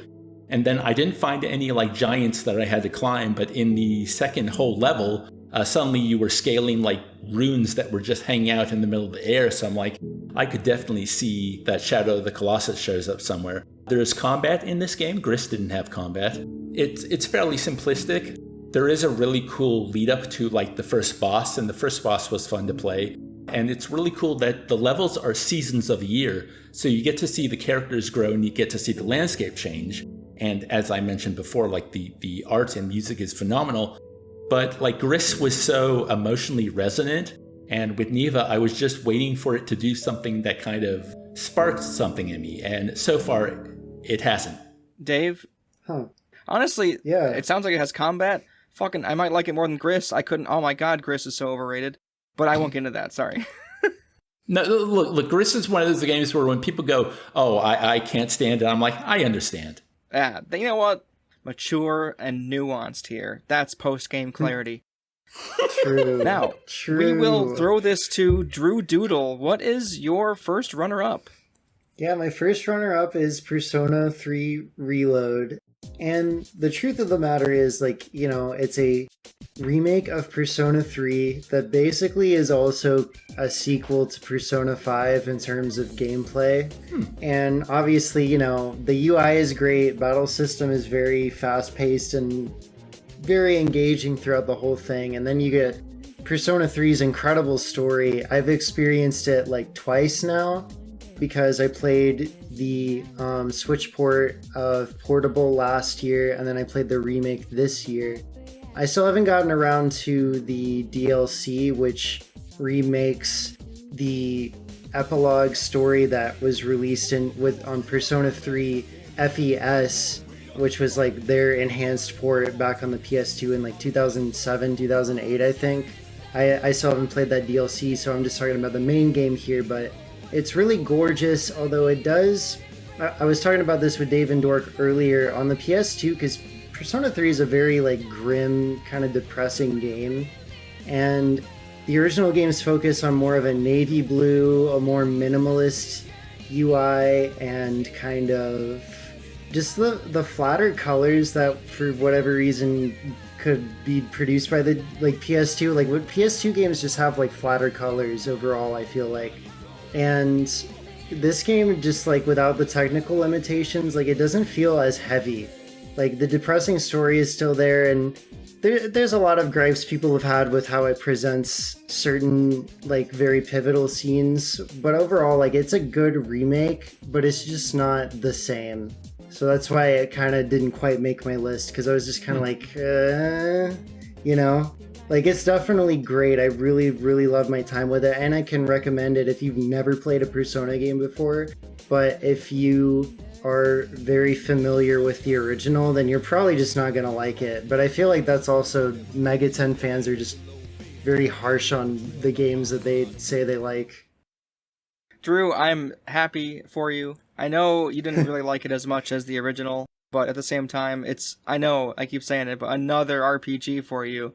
You are, again, it's just, like, so impressive. I can't... If I get one RPG done in a year, I'm like, dude, that's a relief, man. Holy cow. There's my one for the year. And you got, like, 8 so far this year. It's just, like, insane.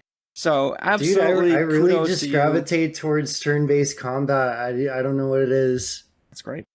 Now, with this and... my next runner-up that I'll discuss when it comes back around to my turn, I think with FF7 Rebirth, with Persona 3 Reload, and the other game that I'll discuss, like, those are very much like remakes, right? Like, the structure is exactly the same. The gameplay in the other game's case is pretty much identical, and in Persona 3 Reload's case, like, sure, the battle system is different, and sure, the, traversal of the dungeon is different now, but like it's not like heavily changing the game, right?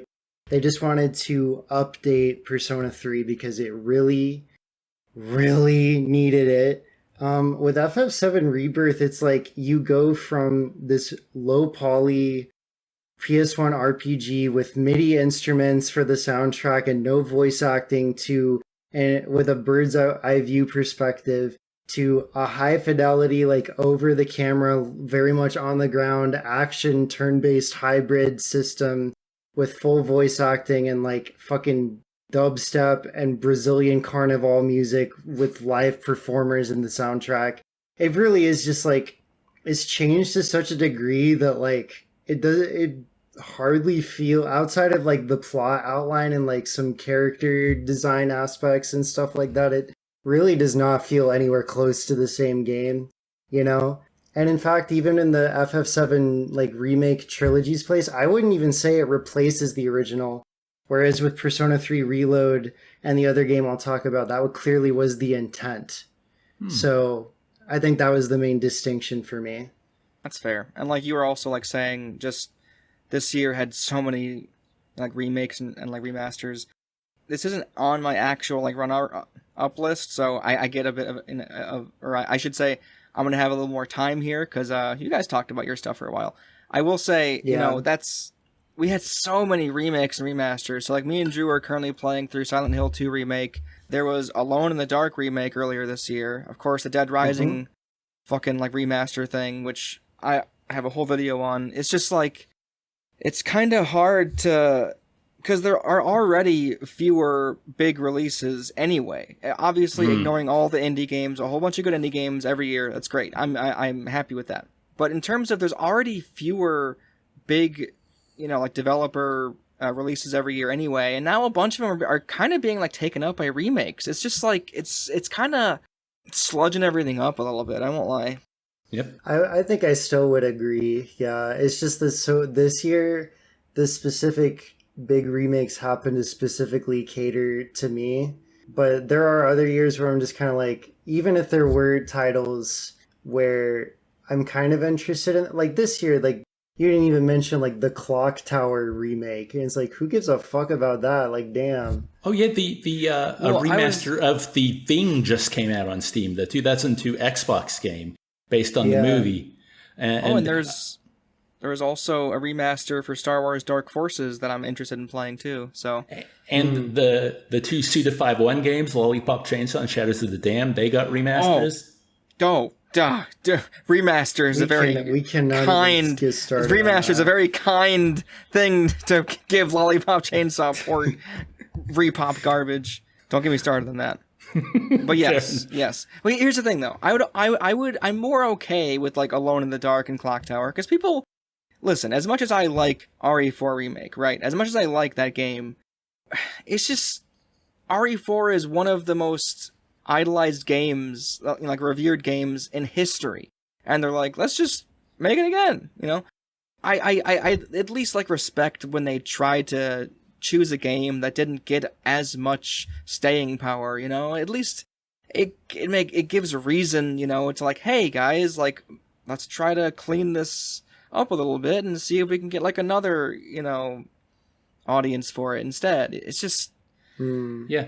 Like another one that just came to mind is the Little Big Adventure remake. Little Big Adventure was the game that the creator of the original Alone in the Dark made after that game came out. He went off on his own, or at least went with a different publisher, and they made that, which is like an early 3D isometric platformer in this weird, whimsical world. And I remember playing the demo on a demo disc back in the mid-90s. It's like, whoa, this is really odd. And yeah, it was really cool to see that come out. But, like a lot of these remasters, remakes, whatever you want to call them, this year I tried them and I'm like, oh, there's nothing here for me. Yeah, that reminds me. Dave, thank you. Until Dawn got a new fucking remake. Oh, and yeah, apparently they made that worse. That one's extra painful because that's the PC release. And apparently the PC release is worse than the PS4 locked release. Yeah. So it's like, oh my god, can we... listen, right, at least Lollipop Chainsaw is basically the same game, so PC players can add in the licensed music with a mod, I guess. It's just...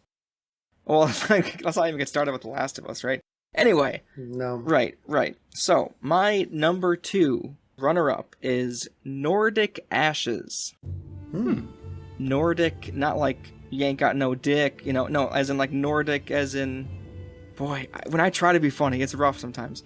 Listen, right, like Nordic Ashes is a Vampire Survivors clone, essentially. And I played it on my Steam Deck earlier this year, and it's got enough unique ideas to it, I think, that makes it enjoyable. I don't think it's as good as Vampire Survivors, but at the same time, I was like, this is really fun, It had a more engaging, like, it didn't have like the upgrade system that Vampire Survivors had. It had more of like a skill tree thing, but because you could start out every run, in any part of the tree and try out like a different way to, go, a different like combination of skills and stuff and like upgrades. It was fun. Again, like Vampire Survivors, you walk around, enemies come at you, you survive. And yeah, that's what it is. And it was pretty fun for what it was worth. If this year had been any lighter, it might have made it in my top 5, and that would have been kind of sad. But even still, it was a good game. I liked it.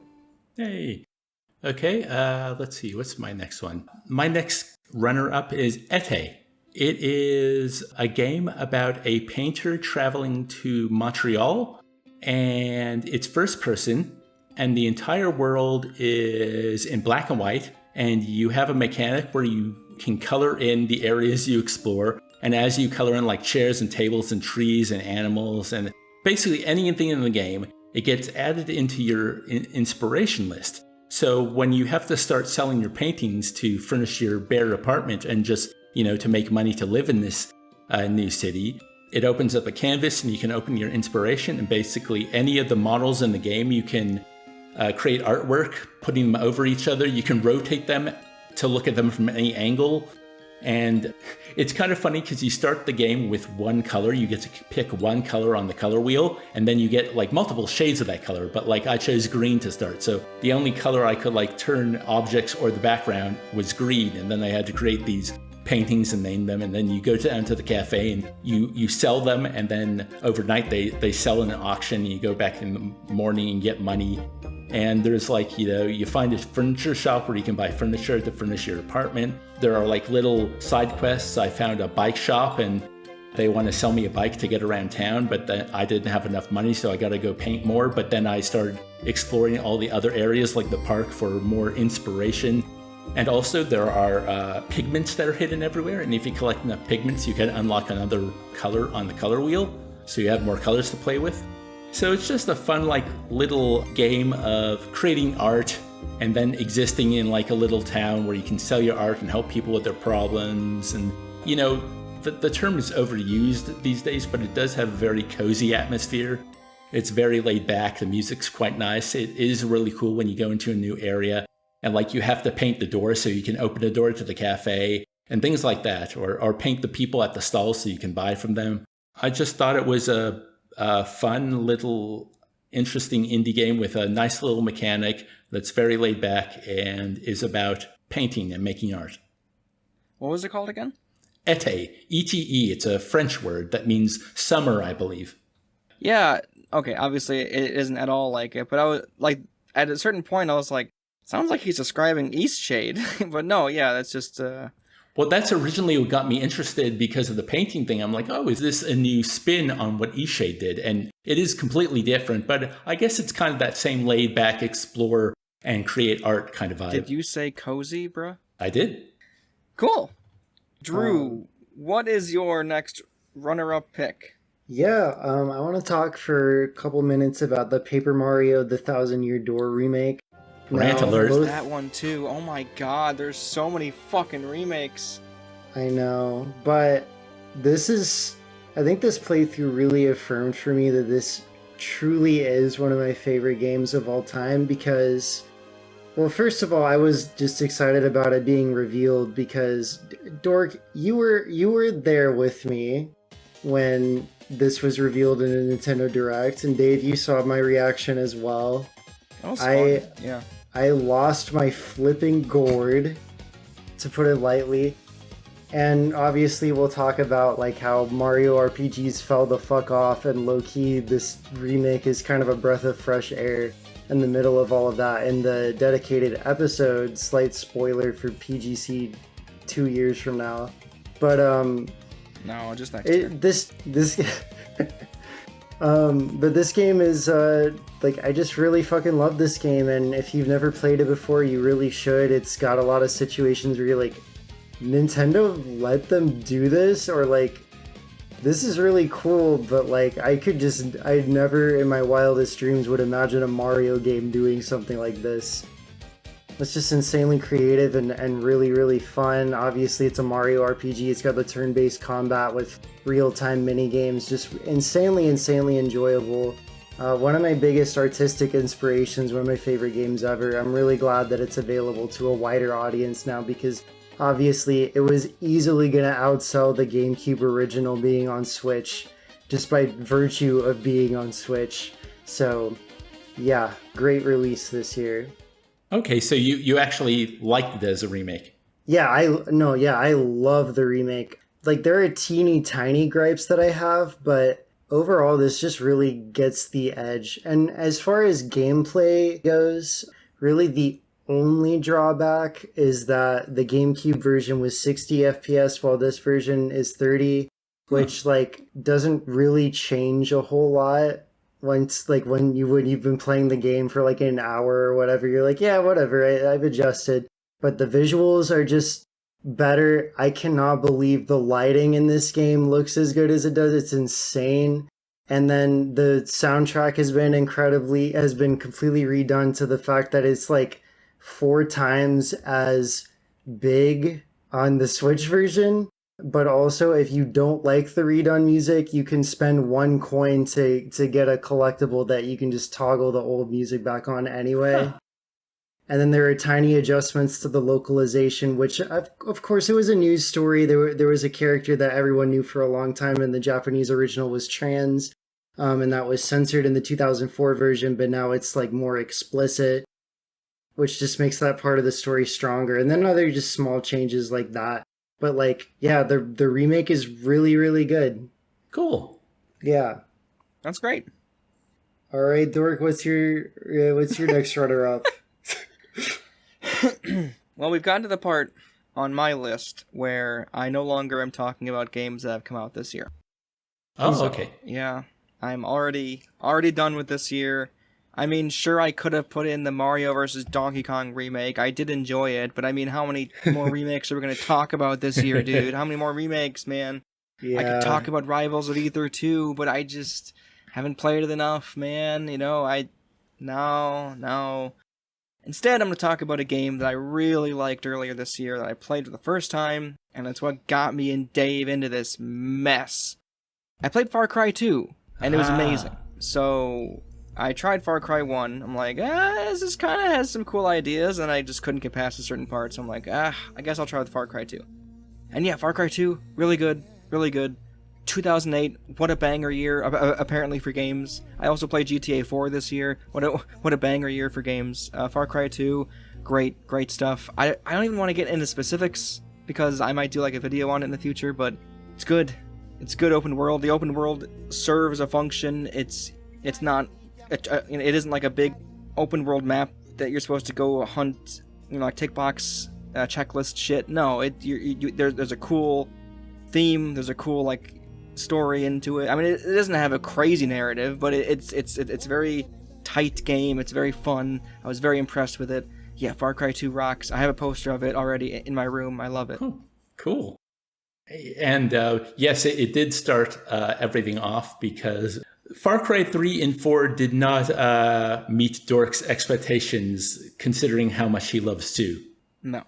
But it's still good homework for me because I do have all of my footage for all the Far Cry games still. So if I do decide to make a Far Cry 2 video next year or something, like, okay, you know what, I liked it once, can I like it twice? All this other like Far Cry, is going to help out for that video. Dave, are you laughing about your next runner-up pick? No, I'm not. My final 2024 game I wanted to talk about, because I wrote down 3 more games from 2024 that were runner-ups, and then 3 games from other years. This one is Times and Galaxy. What made me want to play this is the trailer had its own theme song, which was very silly, and it made me smile. And if a game trailer can make me smile, I'm like, okay, I got to give this a go. And when you start up the game, that theme song plays again. Times and Galaxy, a solar system to explore. Times and Galaxy, arts, politics, and more. From every planet to meteor. So, hooray. It is a game where you're a reporter bot. You are a robot reporter who is interning at the Times and Galaxy newspaper. And you should be covering, something easy for an intern to cover on their first day, but all their reporters are out, so they send you to cover this crash, like a spaceship has crashed on this planet when it shouldn't have, because it was being piloted by a bot, and that kind of stuff doesn't happen. So the gameplay is basically you walk around the scene of where you're investigating, you talk to people. It's got one of those dialogue trees where you can never go back to the top of the tree. Everything you ask will lead to something else until the conversation ends, and then you can't go back and really talk to them again, which I always like that. It makes the choices more important, I think, when you're talking to people, and then you can't go back and go, wait, I want to ask about this thing. And you explore, you find clues, and basically everything you talk about, every piece of information you learn, or every clue you make, creates a new element for you to add to your story. You go into like the story screen and you can choose from different headlines, and you can choose from different like bodies of the article. You can choose different bylines. And the more information you uncover, the more you can form a more interesting story that will increase your revenue and readership, I think, are the two. Or it's something like intrigue, like the more salacious you are, the more readers you get one way. And then the more in-depth reporting you do, it fills another bar. So that's really cool. Like you get to investigate a scene, you get to forge a story that will kind of make the numbers go up. But I also wanted my stories to kind of make sense. So they were all about the same thing. And then you go back to the Times and Galaxy headquarters, and you spend time just walking through the rooms and talking to all the weird aliens who work here. And obviously, as the game goes on, you start to form friendships or relationships with them, and you get to learn about all these colorful characters. I got to do two stories. I got sent to a proper story for an intern. I got sent to cover a cat show on Earth. Or no, it wasn't Earth. It was kind of an Earth-like planet. But all the cats were not really cats. So that the game's got a fun sense of humor, but it also like there was stuff that happened in that first story with the crash that I'm like, oh, there could be some like wider themes and exploration of where this story might be going, aside from being funny and being kind of, I guess, yeah, a comedy journalism game. That sounds really cool. So it kind of sounded like there's an air of like detectiveness to it again. Yeah, I mean, the mechanics are pretty simple. Like, you know, you can easily see on your screen where things you might want to investigate are. Although I must say, I thought I was very thorough with both cases. And then my story gets published and it says, you've only, uncovered like 12 out of 18 possible clues. I'm like, well, where the hell were the rest of them?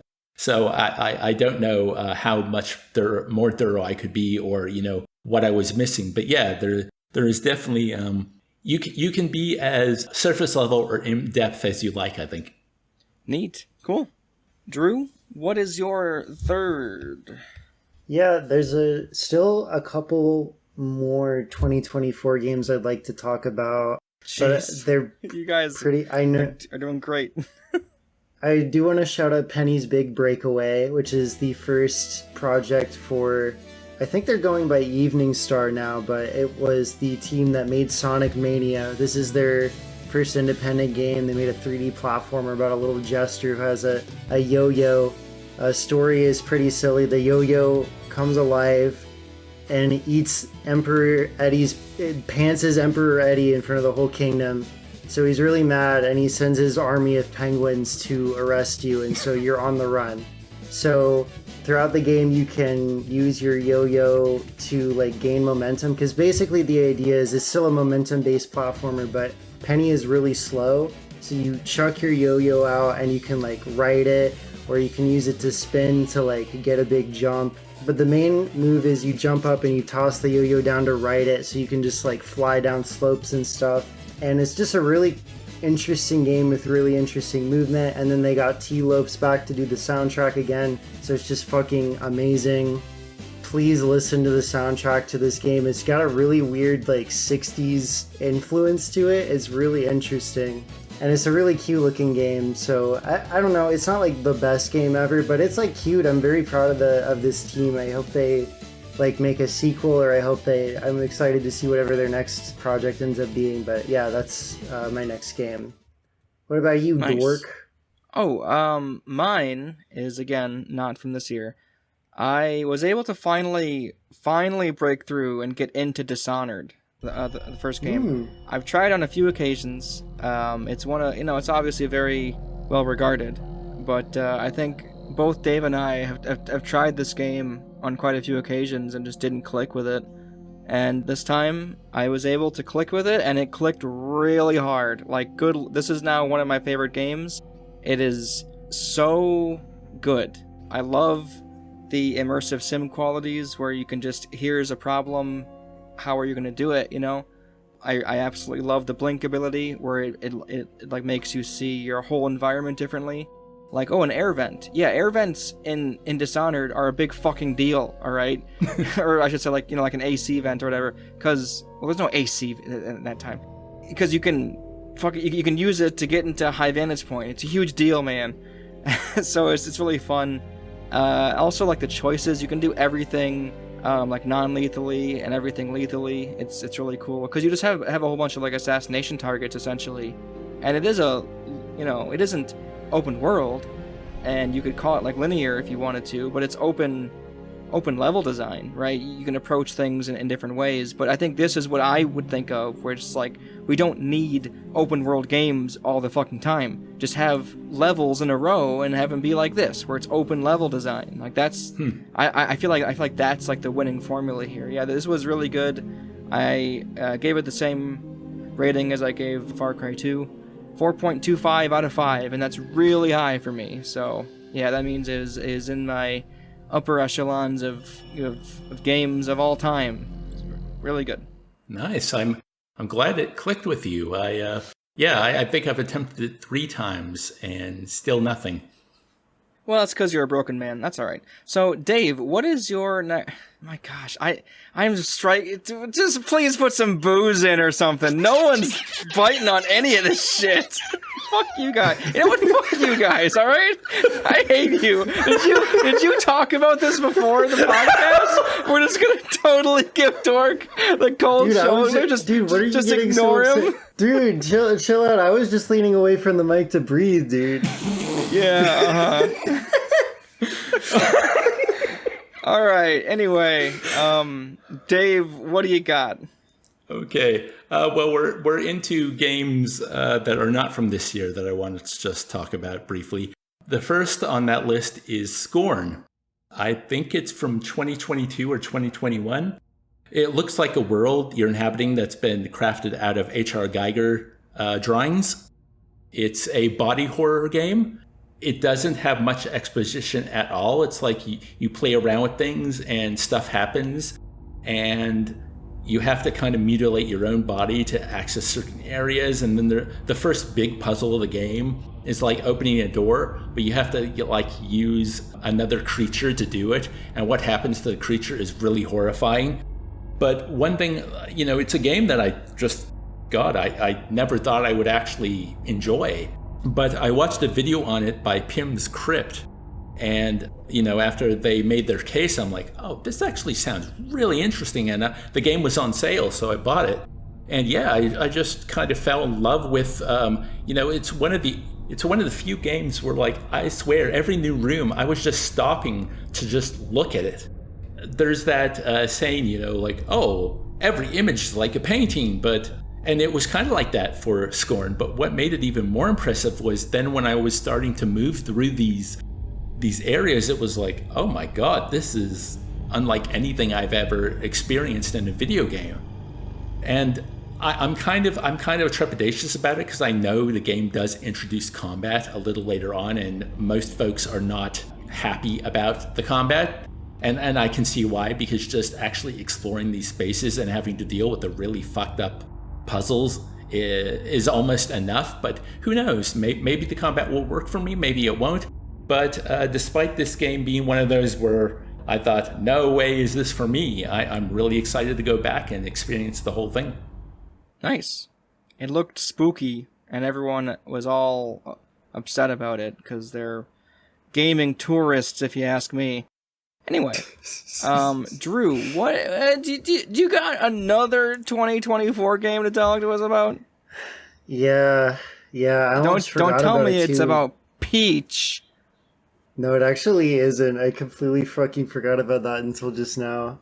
But this is another game I forgot about, and I remembered, and I was like, we need to talk about this because more people should at least check it out. I want to talk about Harold Halibut, which is a narrative-driven game in which the character models were handcrafted, the setting of the game was handcrafted, and then 3D scanned in order to make the game. And it is a narrative-driven, I guess, adventure game, but it's very light on gameplay. You really need to be there for the story and the aesthetic.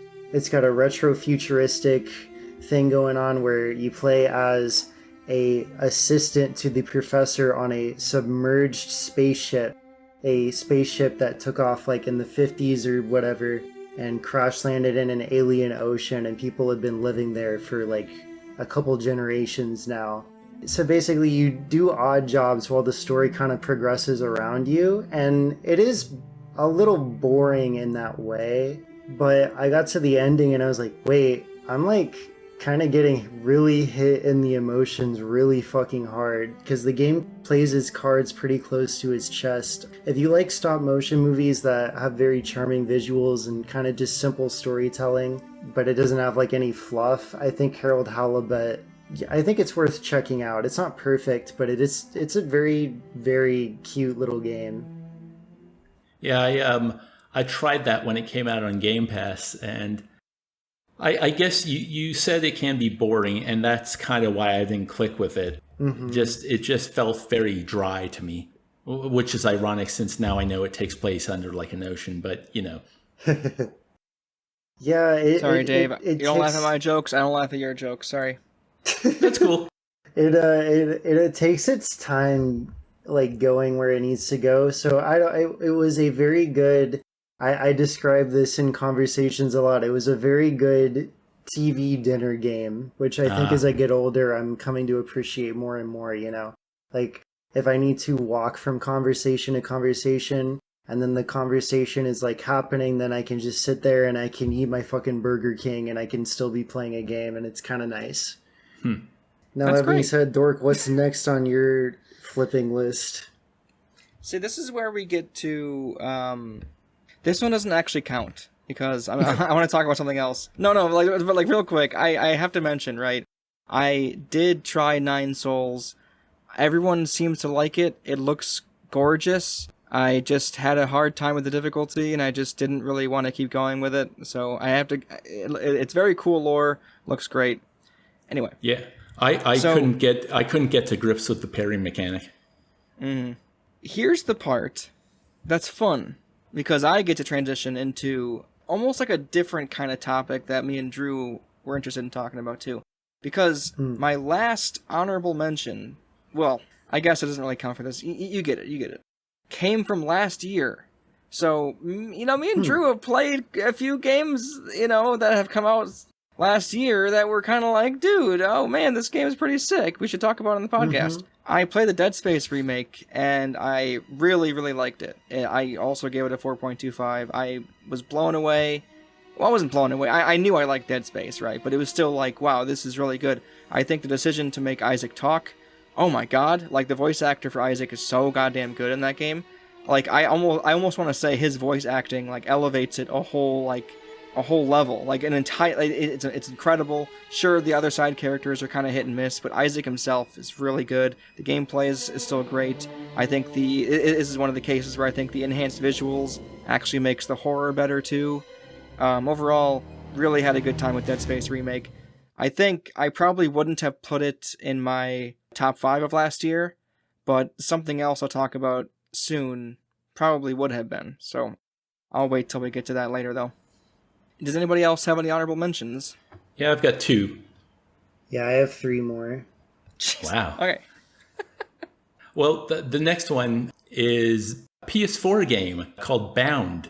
I got my PS5 this year, and you know everything that was as available on PS Plus, I had a look at, and all the stuff I really wanted to play. You know, I pretty much missed the entire PS4 era of gaming, so I did catch up on quite a lot. And Bound, you know, it's one of those short indie games that's, I guess, more spectacle and visual than gameplay. But I've actually just never played a character that moved as gracefully as the main character of this game.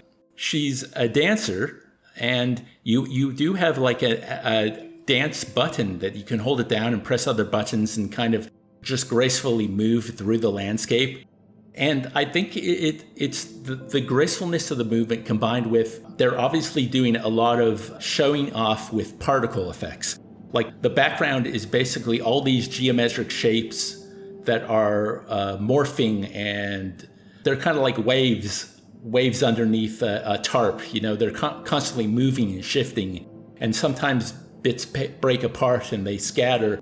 Like, there's just so many colorful polygons everywhere that I think a lot of it was just like, yeah, look how much shit we can put on screen.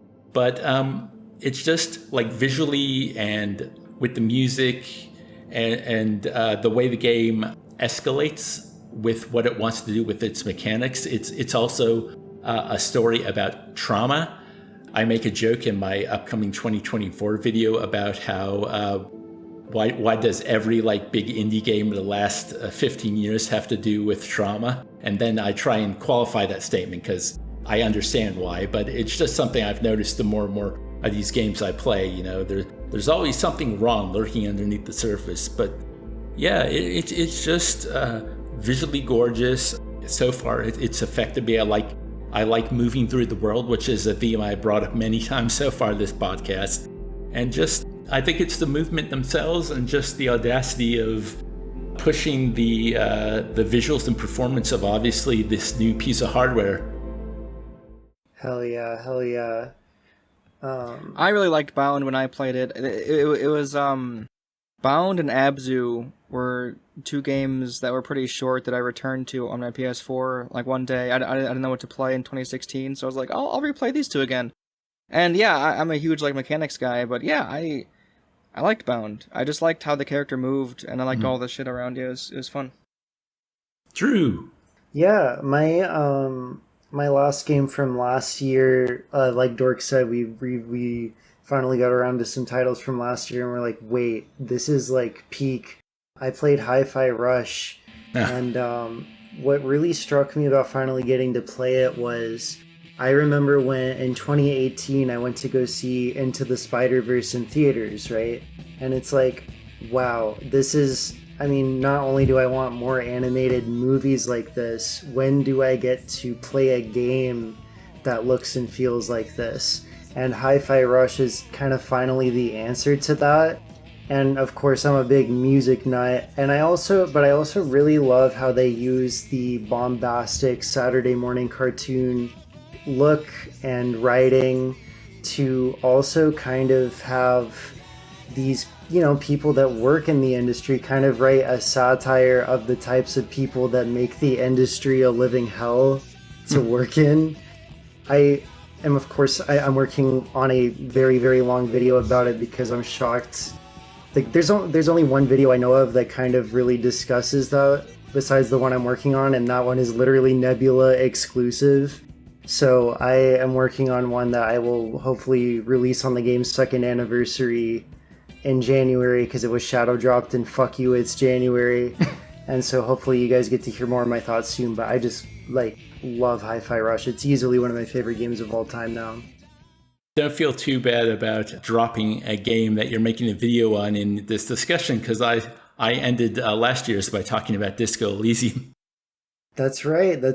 Yeah. And that video is definitely like one of my favorites from you too. So I'm glad that it's like, oh, when you play it, you're like, oh, I gotta make a video about this. Yeah.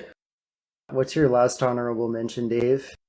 Well, the final one, it's kind of a funny one. You know, I mentioned with Bound, you know, I missed the entire PS4 generation. And so I finally got to play Bloodborne. And holy fucking shit, it's great. It was one of two games I always wanted to get a PS4 for, because, you know, I've watched so many video essays on Bloodborne, and I've seen so much gameplay of it.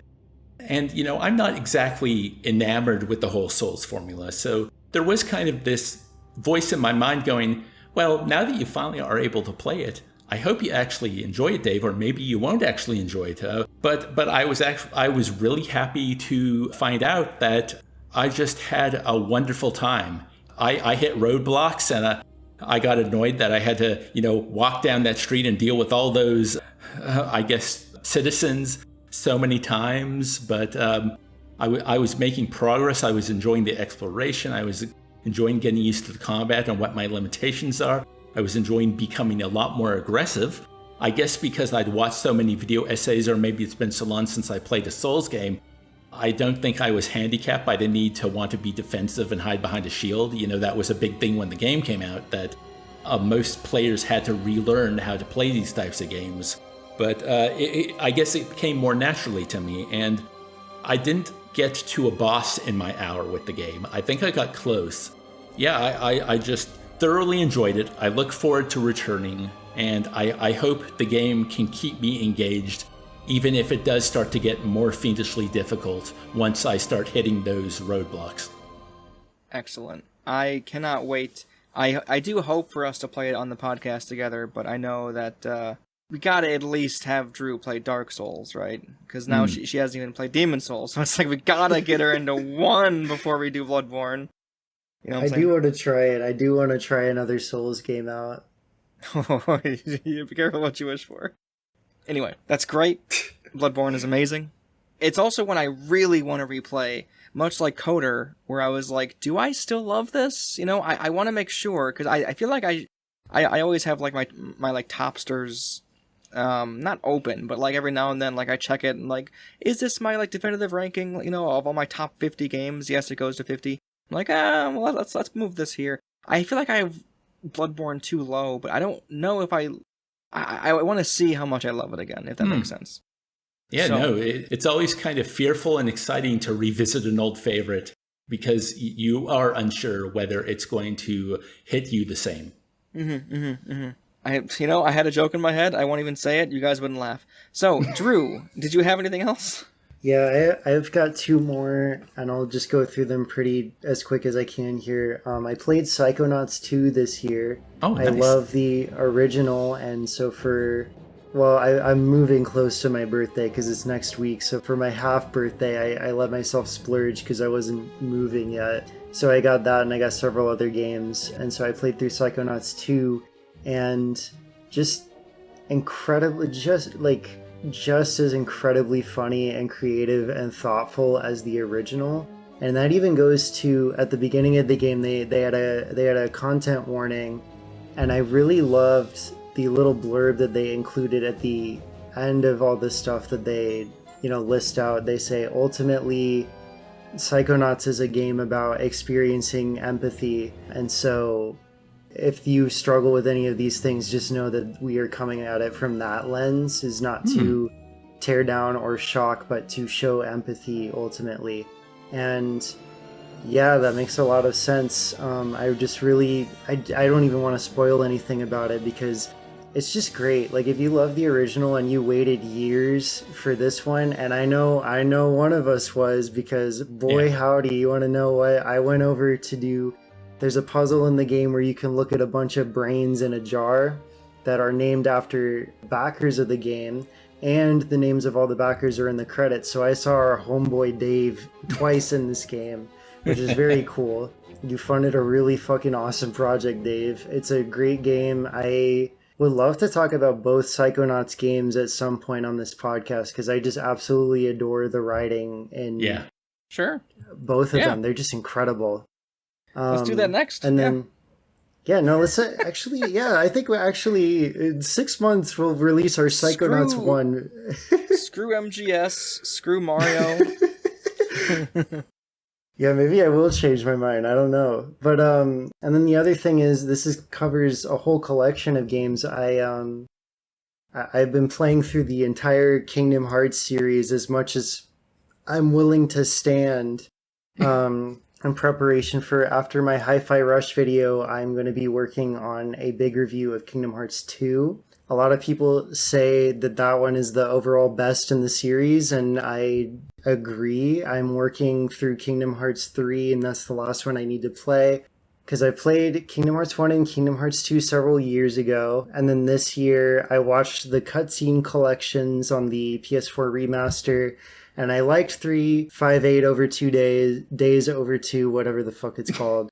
That was a pretty emotional story. I really liked it, even though the whole climax kind of gets goofy when something very emotional is happening and the main character says, "But who will I eat ice cream with now?" Even though that's goofy as fuck, it was still a very emotional story. The other one, Kingdom Hearts Recoded, was boring as fuck. I didn't give a shit about that. Chain of Memories is miserable. Birth by Sleep is good. And Dream Drop Distance is good, except for the last few boss fights, which I found infuriating. And so far, Kingdom Hearts 3 is really, really fun. Not as good as 2, but still really, really fun. So I've just been working my way through that in preparation for the KH2 video, so I really can't wait for that. Ah. Well, you've really put a lot of time in. Yeah, I put in as much as I could stand. I did drop Chain of Memories after 5 hours, and I, of course, dropped Dream Drop Distance after about 20, just because there were a couple last boss fights that were bullshit. And then I watched some reviews and I learned that they put together the game in a year somehow. And I was shocked. My jaw was on the floor when I heard that. So yeah, I've been working hard. Yeah. So, Dork, you don't have any more honorable mentions, but you did want to, I think, go through some games from 2023. Yeah, well, Drew and I had this idea of, like, what if we threw our, like, top fives on there, and then just, like, with the knowledge that we have played more games from that year, let's just do a little update, you know? And Dave really hated that idea, but he allowed us to give some, to get some time to speak, so this is my time that I speak. So, right now, I'm going to speak on the game that I do think would have replaced Jacente. So, I played Spider-Man 2. Yeah, it's pretty good, right? I'd say it's a solid 3 out of 5 for me. It's good. I liked it. Had some good stuff. That's not the game, though. The game I would have put ahead of, or at least in like the 5th slot, is Slay the Princess. So this is basically like a visual novel, right? Where it's like a Stanley Parable visual novel game where like the narrator talks to you and he's like, oh, and now the main character will do this. And of course it's like you get like some text prompts and you can go, actually I'm gonna do the other thing. And then he has to respond, he responds to all your actions and he predicts your actions. But it has like a very visual novel format where it's like there's a bunch of branching paths and shit, and it's very choice heavy. And even when you like recycle and return to like the start, almost like Stanley Parable, it continues to evolve on itself. So a full cycle isn't just one stretch and then you return to the same spot at the cabin again. No, like a whole cycle could be like 3 or 4 visits in. It's very cool. I don't want to spoil any part of it, honestly. It's just a cool, choicey game where what you're meant to do is just go in, slay the princess that's trapped in the house, and then you're supposedly saving the world. So just go do it, right? Just don't think about it and just walk in and slay the princess. Listen, it's what you're here to do. That's what you're supposed to do. That's what you're supposed to do. Anyway, yeah, it's really, really good. I really had a good time with it, and it would have totally overshadowed Jacente for me. And that's why I wanted to talk about it. Poor Jacente.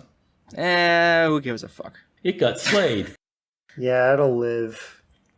Listen, Dave, it was a good joke.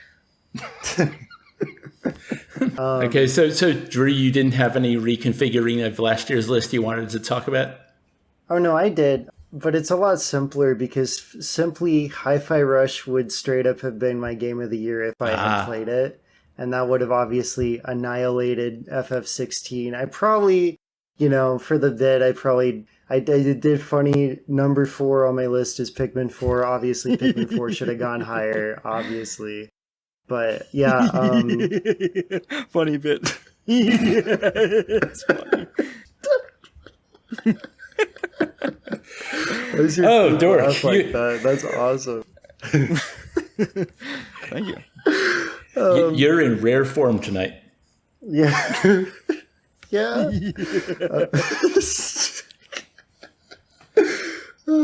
Anyway.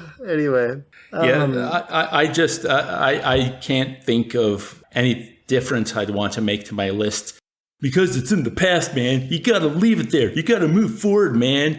You gotta snatch the moment. That's what I mean. Snatch the moment and look forward and don't look backward. Yep. And let's continue. Yep, exactly. I love talking about snatches, but we gotta get this list out. Dave, is it time? What is our... It's been like an hour since we did this, but I know. Can you list out the top 15 games of 2024 decided upon Post-Game Clarity podcast? Oh, I wanted to mention one more thing. Oh my god. One last thing. So I did squeeze Marvel Rivals in a bit, as an honorable mention. I genuinely think, with how everyone's talking about it, Indiana Jones and the Great Circle, I think I might love that game. I heard someone say it's a mix between Hitman and Dishonored. I hear that it's like, like Machine... What's it called? Machine... The devs of the game? Machine Games? Machine Games, yeah. I hear, because like they've made all the Wolfenstein games recently, and I hear it's more like they're like on their A game for this game. And honestly, if I could have, I really would have tried to play that prior. But I can't. I don't have access to it. It's not out for me yet. It's in 2 days because I didn't get the early access shit. So man, I think that genuinely could have bumped it up. I also didn't play Mouthwashing yet, which I think it would be really cool on the list because I feel like everyone's talking about Mouthwashing, and it's like a crazy game. Anyway, those are the ones I couldn't make it in, and that's what I wanted to say. So, all right.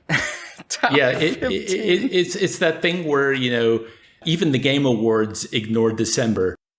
Yeah, I wouldn't mind it if they just included it next time, but they just don't. They just throw December away. It's so weird.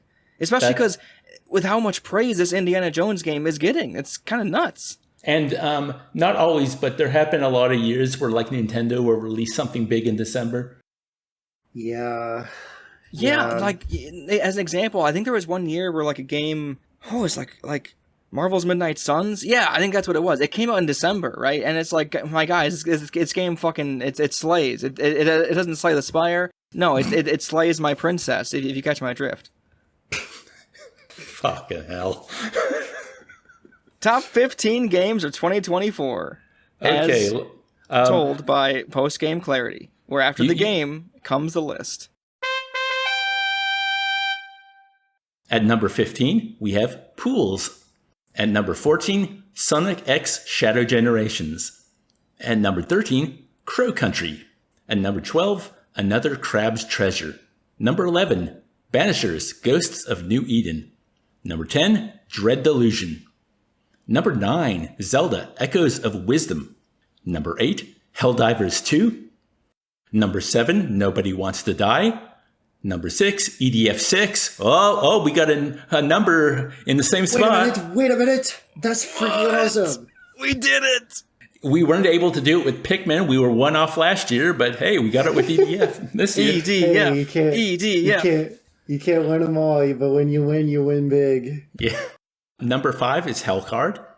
Number 4 is Metaphor ReFantazio. Number 3 is Astrobot. Number 2 is Balatro. And number 1 is the Final Fantasy VII Rebirth Remake Extravaganza. Let's go. It was the Drew sweep, and then there was the Dave sweep, and it was freaking awesome, and it was freaking epic, and it was so awesome. Well, I hope you enjoyed it as much as we did. Last year it was great recording this thing, and I was looking forward to this year's all year, basically, and hopefully we'll have another one in 2025. The next episode of the podcast will be on Metal Gear Solid 2. That should probably be out in a few months, like early, I'd say first quarter 2025. But, until then, you can go back and listen to any of our other episodes. Definitely give us a comment, give us a like, give us a subscribe. Tell us your favorite games of the year. We'd love to hear from you. But until then, we hope you have a wonderful holiday. We hope you've enjoyed your gaming. I'm Dave. I'm Drew Doodle. And I'm Dorkaxe. Happy holidays. Happy New Year. Bye-bye. That was Post Game Clarity, where after the breath comes the wild. We cannot come up with a good outro for this episode. Just fucking end it already. Wait. I give up. No, I'm using that. Outro, more like Beloutro, am I right? All right, good night, everybody. Good night. Final Fantasy. More like, when the fuck is the final word of this damn podcast?